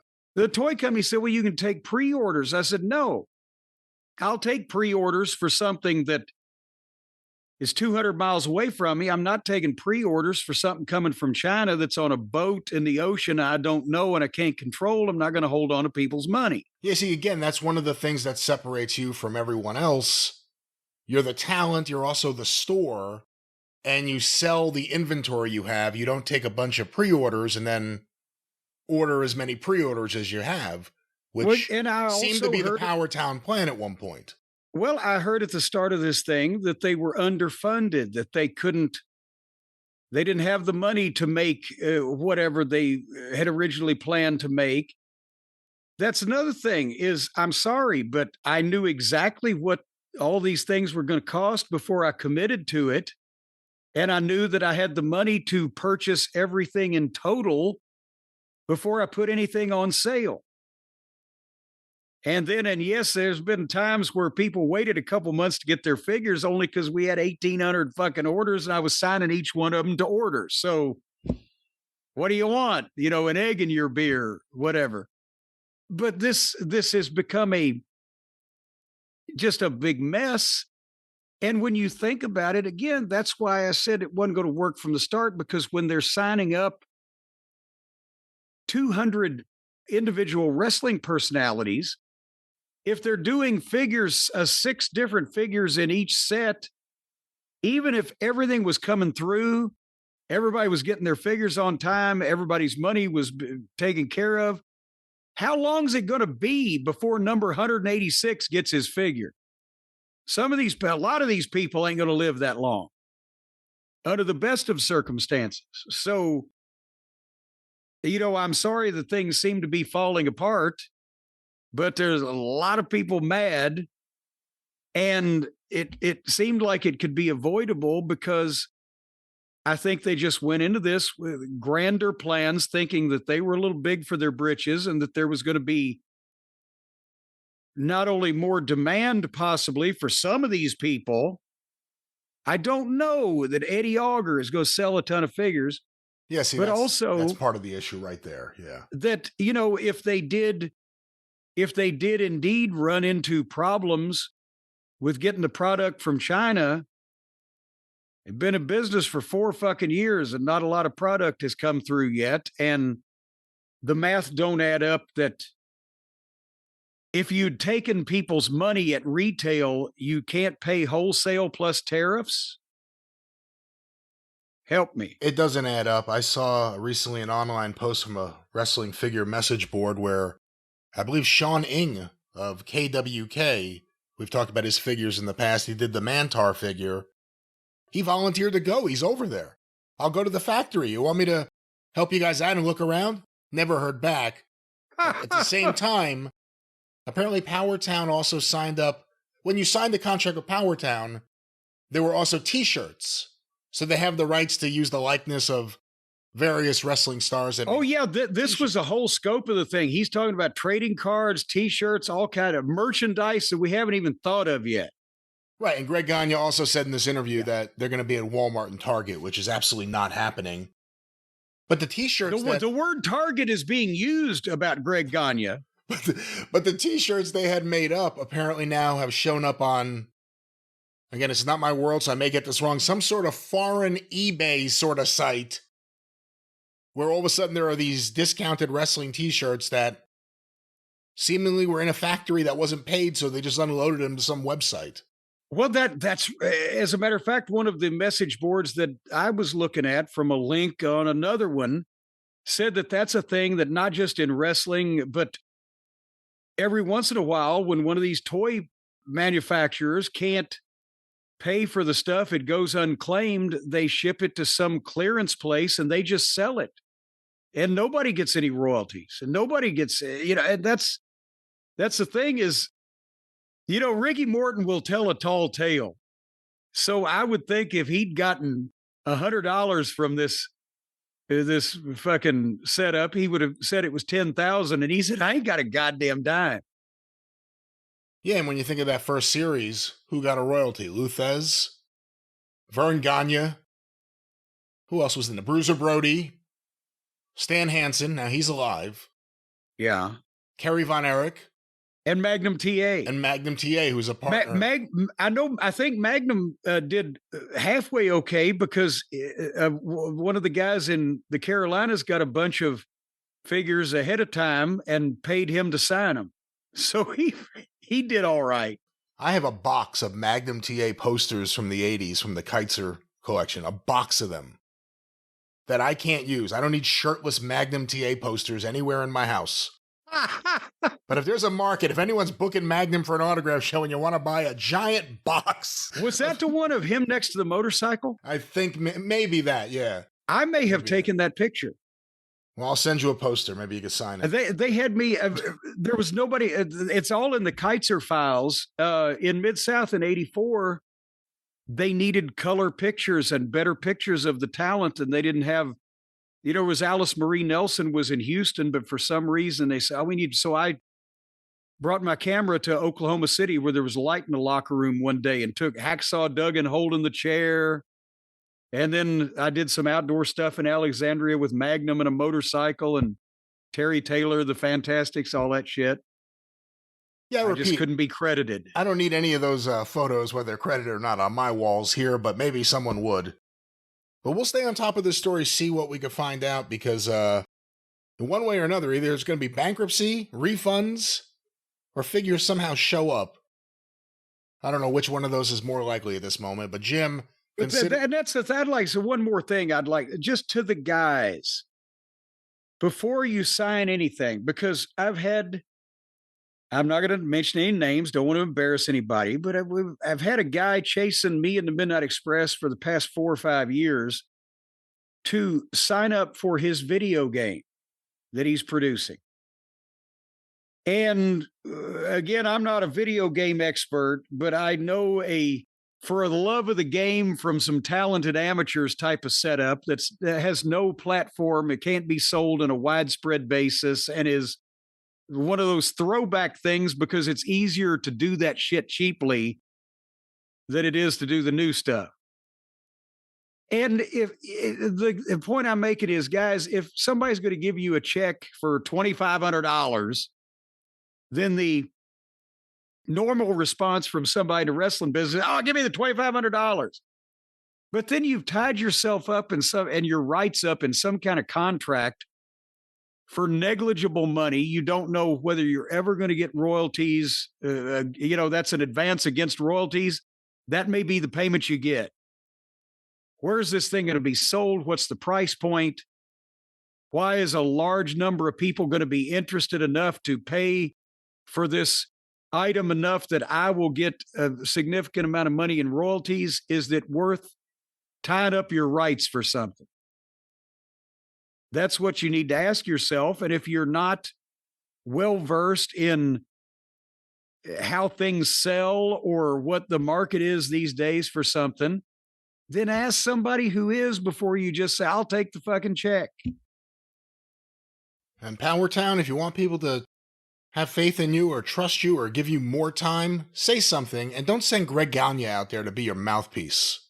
Greg's not doing him any favors. He doesn't do anything. Because he thinks it's still 40 years ago and you can just say shit and nobody checks up on it. Well, Jim, we'll see what happens with these figures, but a lot of people at this very present moment are out a lot of money. Almost a class of people, when I think about it. They may want to sue. Boy, I'll tell you. And you know what happens when a class of people get together and they got a bitch, they got a gripe, they got a problem, they got a grievance. They find somebody with no class to fight their fight for them, and that's this man. Call Stephen P. News.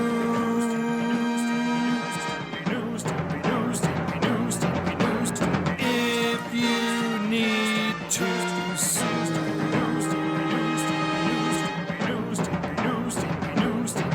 An outlaw mud show or two. He'll sue the rest. For the record, Yes, Jim, ladies and he has gentlemen. class. Let me just, coming out of this song, let me just clarify. He has class. He does have class. He's like an out-of-work school teacher. He has no class. He's going to get down there and he's going to bite nuts and he's going to poke eyeballs and he's going to fight in the trenches. He's going to get down in those trenches and he's going to get mud on himself. You do not want a guy who fights fair in a court of law. You want a guy who gets even. And that's the man, the myth, the legend, Stephen P. New, newlawoffice.com, 877-50-STEVE. But it ought to be 877-50-RIP your guts out. Because that's the kind of down and dirty activity Stephen P. New is going to be engaged in to fight for your rights. He's not going to throw that title belt down and say, no, I'm too good for that. He's going to shove that title belt up the ass of the person who has wrongfully terminated or damaged you in some kind of way. That's right. Stephen P. New, a great He's a lawyer. filthy, dirty street fighter with no morals. He will do anything to a human being. He's morally bankrupt, and he's a thoroughly dangerous man. Don't let him out on the streets unaccompanied. He's going to bite somebody's jugular vein out. He'll come to Minnesota if he has to. 877-50-STEVE. Get even with Stephen, newlawoffice.com. Jim. You know where 877's the area code for, don't you? No, where's that? Ass Whippinsville. All right, I'll have to make sure I mark that down. But Jim, before we get out of here, why don't we wrap it up with some Guess the Program here this week? Oh, you did. Now, go ahead and tickle my taint and flick my nipples at the same time. You get me so excited. Metaphorically speaking, of course. Oh, that's right. You can bring some of that metaphor in too and smear it all over my body. We're going to start with a couple of new wrinkles, and then we'll get to the traditional version of the game here. Ooh, yeah, put it in all the wrinkles too. Let's try to keep this appropriate for all of our many child listeners. Jim, I have a program here. Child listeners are those who are just childlike. Jim, the challenge here is I'm only going to give you one match. Oh, goddamn it. Come on now. Let me explain. Guess the Program, ladies and gentlemen, is where I go through my collection, things in my collection, things I've acquired, things I'm ready to file away. Things you've stolen. I have not stolen anything, but what we do is we steal your time with this silly game. And of course, Jim will guess based on the card, the town, the location, the arena, the time, the price of the program.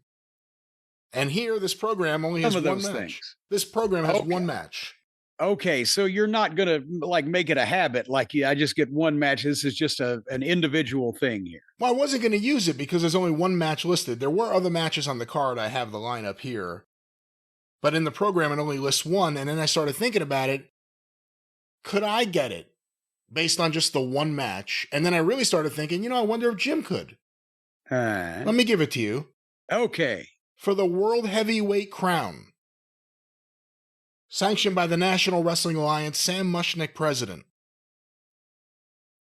World Champion Jack Briscoe, Blackwell, Oklahoma, versus Greg Valentine, Challenger, Seattle, Washington.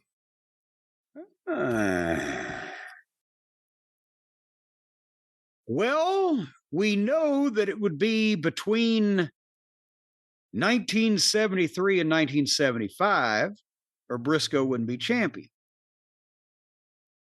And where would Greg Valentine have been working between 1973 and 1975? In 73,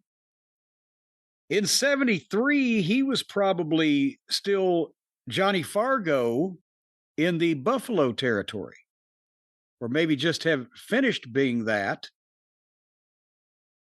And Sam Muchnick being president, was it 75 that Fritz took over? You know what? Is this the Olympic Auditorium in Los Angeles in 1974? Jim, it's the Olympic Auditorium, Los Angeles, California. Friday, April 25th, 1975. God damn it! Ah! But how was that? That was very good. That's exactly what I thought you may be able to do, and you pulled it out. You see? You were worried. Nothing to worry about. And of course, even if Sam did give up the presidency in 75, if I was correct about that, the convention wasn't until September. I remember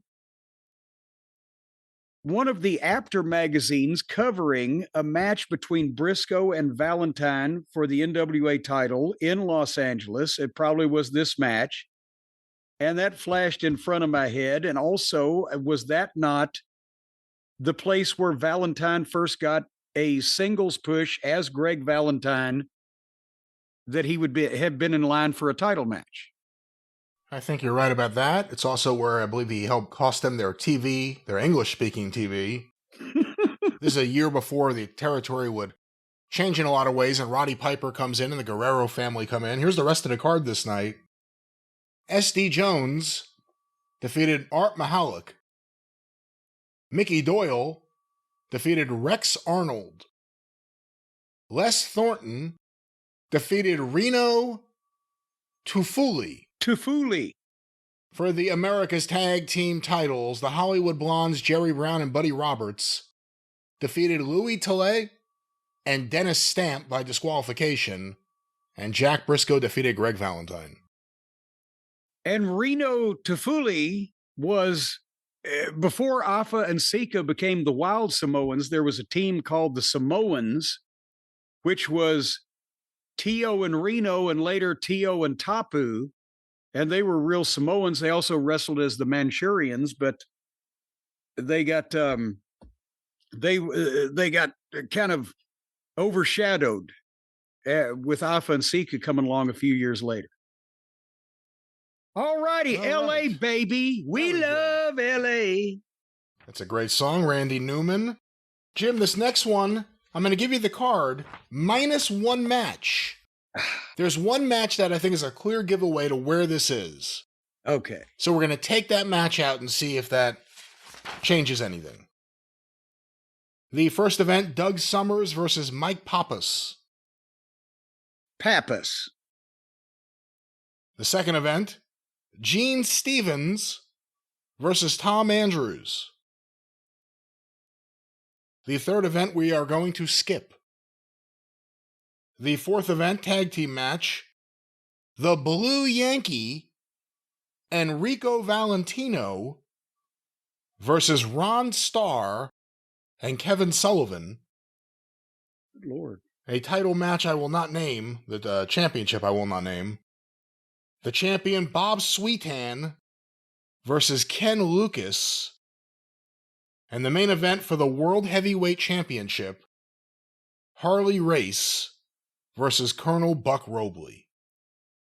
Good Lord. All righty, let's figure this one out.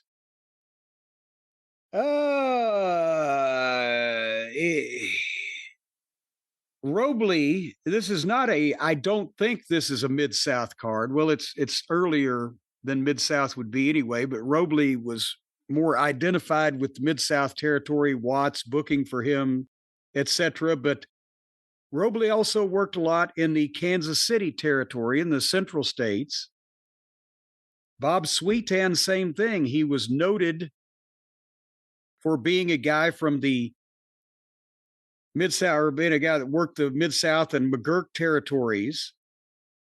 But at the same time, he did some work in the Central States. Kenny Lucas, this is what makes me believe that this is an early card, early 70s or mid 70s, maybe at the latest, is because Mike Pappas is still working. The Flying Greek, Mike Pappas. Doug Summers is in the opening match. He's probably a rookie. Ron Starr and Kevin Sullivan as a team against the Blue Yankee, and I don't know who Rico Valentino is, but one would think that this is, again, when Kevin Sullivan was a young babyface. Tom Andrews, one of the interns, but he also was from the Kansas City territory. Everything's telling me that this is the Kansas City office, if not Kansas City itself, with Harley defending against Robley. Harley would either be his first brief run or 77. So this is 1977 in Kansas City. The event, Memorial Hall, Kansas City, Kansas, Thursday, June 1st, 1978. Oh, I almost got it. What was the third match? The third match that I thought was a giveaway, Joe Pilardi versus Bulldog Bob Brown. See, there's certain guys, like, I can get you at a lot of the card, but if I say Bob Brown, you know where it is. Yeah. So we may have to do this every now and then. We drop out one match to see the real test. Jim, this next card here, do I have a date on it? I do. Do I have a location on it? I do. Okay. Jim, the card, Miguel Perez and Haystack Calhoun Good Lord. versus Jerry Graham and Eddie Graham, 2 out of 3 falls. Okay. Jim Haiti versus Luke Graham. All 3 of the Grahams involved. Sam Steamboat versus Great Malenko. Michael Barone versus Steve Stanley.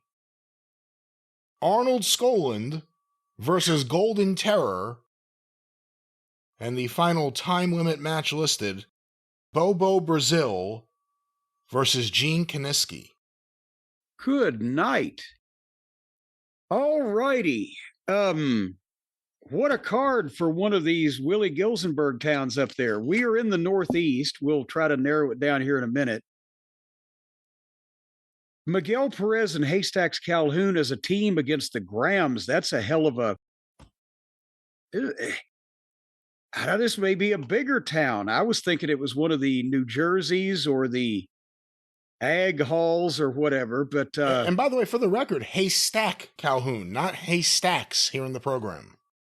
Yeah, well, it depended on dinner as to whether he was as big as a haystack or two. But when you've got Jerry, Eddie, and Luke Graham on the card,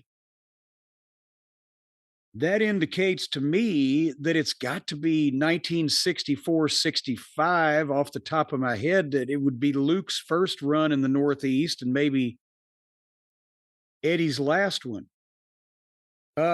Jim Haiti was a journeyman, gentleman Jim Haiti.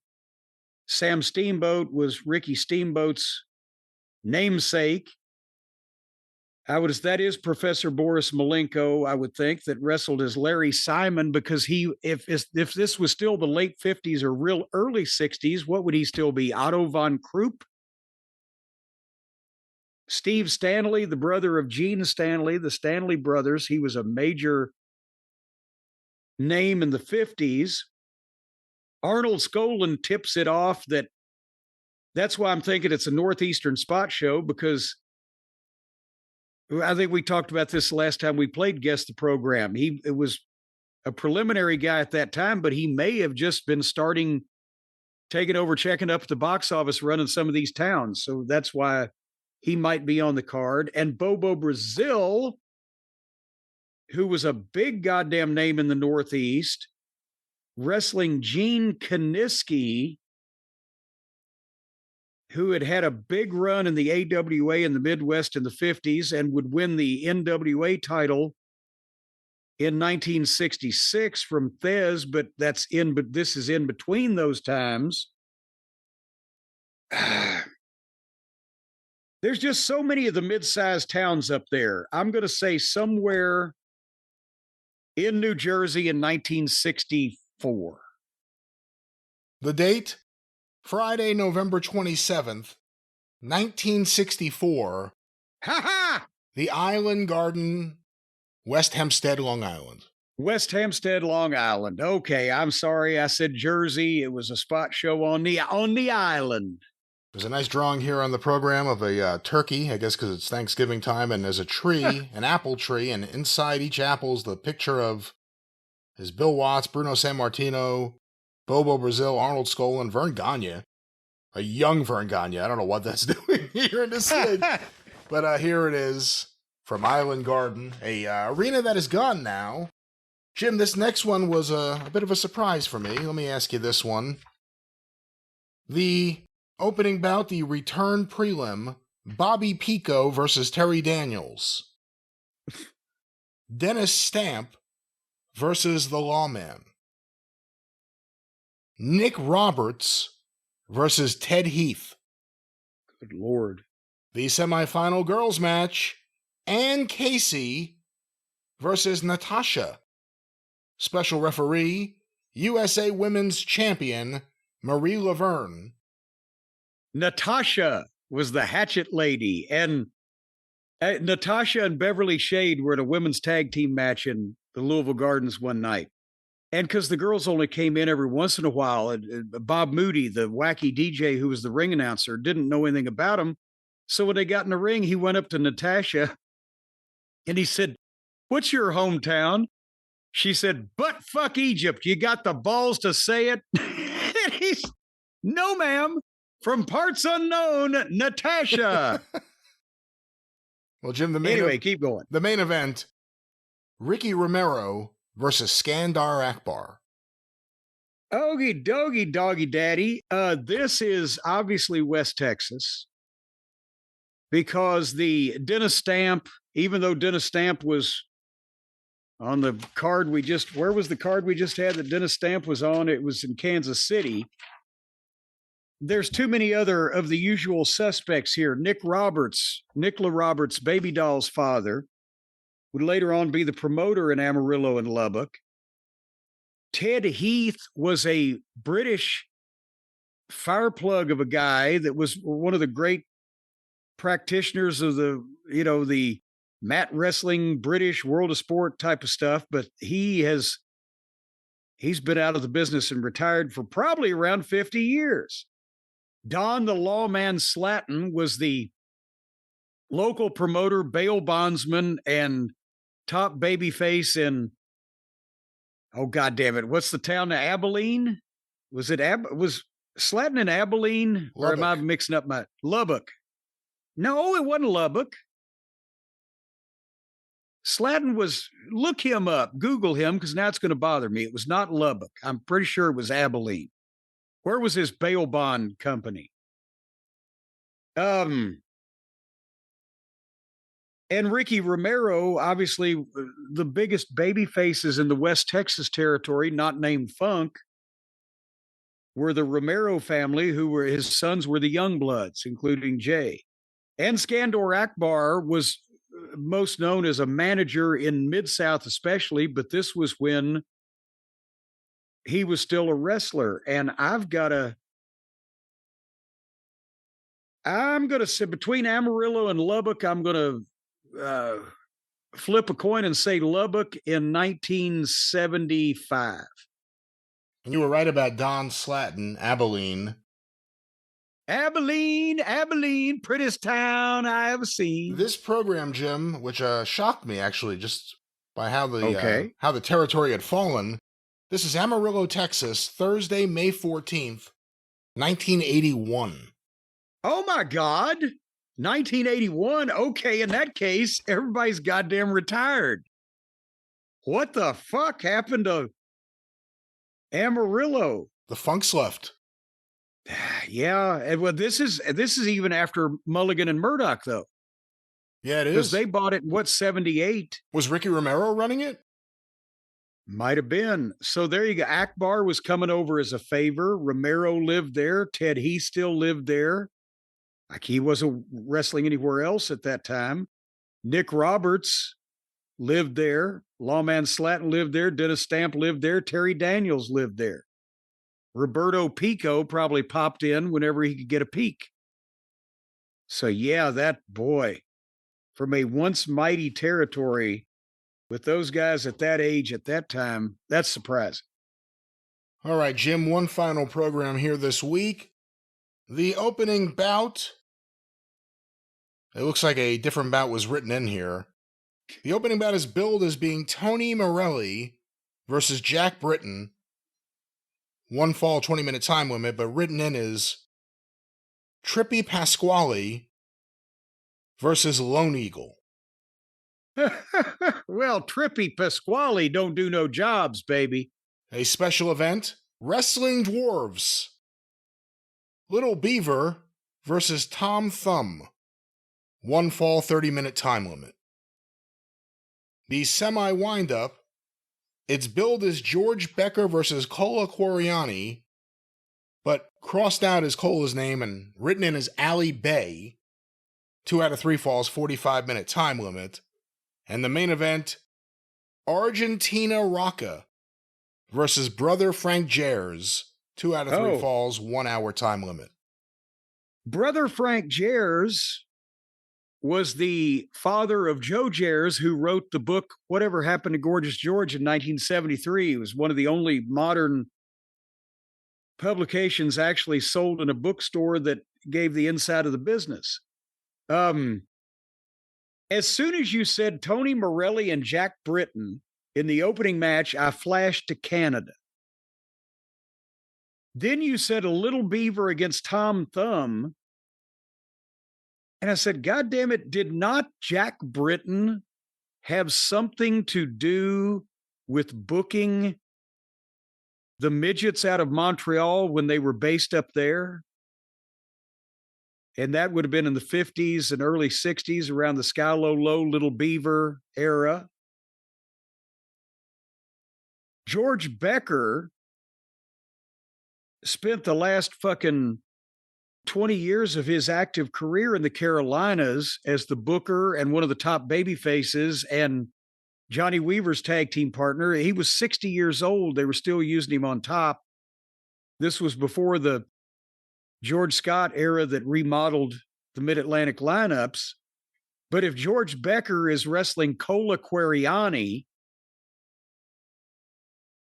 then that puts it in the early 1950s at latest, and Rocca and Jers on top cements that. And Quariani, as we've talked about, was one of the, he was an old timer at this time, but he was one of the guys that advised the Johnston brothers, the wrestling promoters in Madison Square Garden. And Quariani was, Rocca was his guy. So he was probably on this small show because Rocca was booked as the big star to draw the fucking house. And Quariani was on the card to travel with him and make sure everything worked out okay. I don't know why Frank Jers was there at this time, but Little Beaver, French Canadian, Jack Britton, Becker could have been anywhere at that point. This has to be early 50s at, I'm going to say 19, where is it? Why is Frank Jers in Canada? Otherwise, 1953 in Quebec. Jim, the date? Friday, September 5th, 1952. The Oceanside Athletic Club, Oceanside, California. Son of a bitch. All right. Well, fuck Jack Britton then. He threw me off. Sensational Argentinian visits OAC. Razzle Dazzle Rocca meets Brother Frank. Wrestling Dwarves return. Yeah, and you know what, Jers? He was in Southern California at that time period, and this wasn't a big Olympic auditorium show, just one of the smaller clubs. Okay. Idolized by millions of mat goers and video viewers, the amazing Argentina Rocca flies in for one of his whirlwind appearances at the Oceanside Athletic Club tonight, meeting Brother Frank Jers in a sizzling main event. Rocket Rocca, whose holds are designated to meet with the progress of the atomic age. What the fuck is that sentence all about? Is in demand from coast to coast. He has attracted unsurpassed crowds in every arena in which he appears and has traveled thousands of miles of air to fill important engagements. Rocca's next stop may be Madison Square Garden, or Chicago, or Rio de Janeiro. He's probably the most widely traveled citizen of the world. So they're really building up Rocky here big. By the way, for Oceanside, the promoter, owner, Marie Middlekauff. The manager, John Middlekauff. The matchmaker, Johnny Doyle. Okay, hold on here. I've just, because Jack Britton, I'm trying to figure that out. So here we go. What? Luis Gino Acocella was better known by his ring name of Gino Brito. Remember Gino Brito, who was partners, of course, with Tony Parisi? Well, Brito was the son of wrestler Jack Britton. Huh. So, hold on, and I'm trying to figure out, well, and now he doesn't have much about Jack Britton in here. It's more about his son. But yeah, Jack Britton, and they were French-Canadian, and I'm pretty sure that Jack Britton had something to do with promotion later on in Quebec. They always say that he taught his son many valuable lessons. The most important one was stay away from Dino. But Jim, that was Guest the Program, this edition of Guest the Program, and with that, the drive-thru is closed. Oh.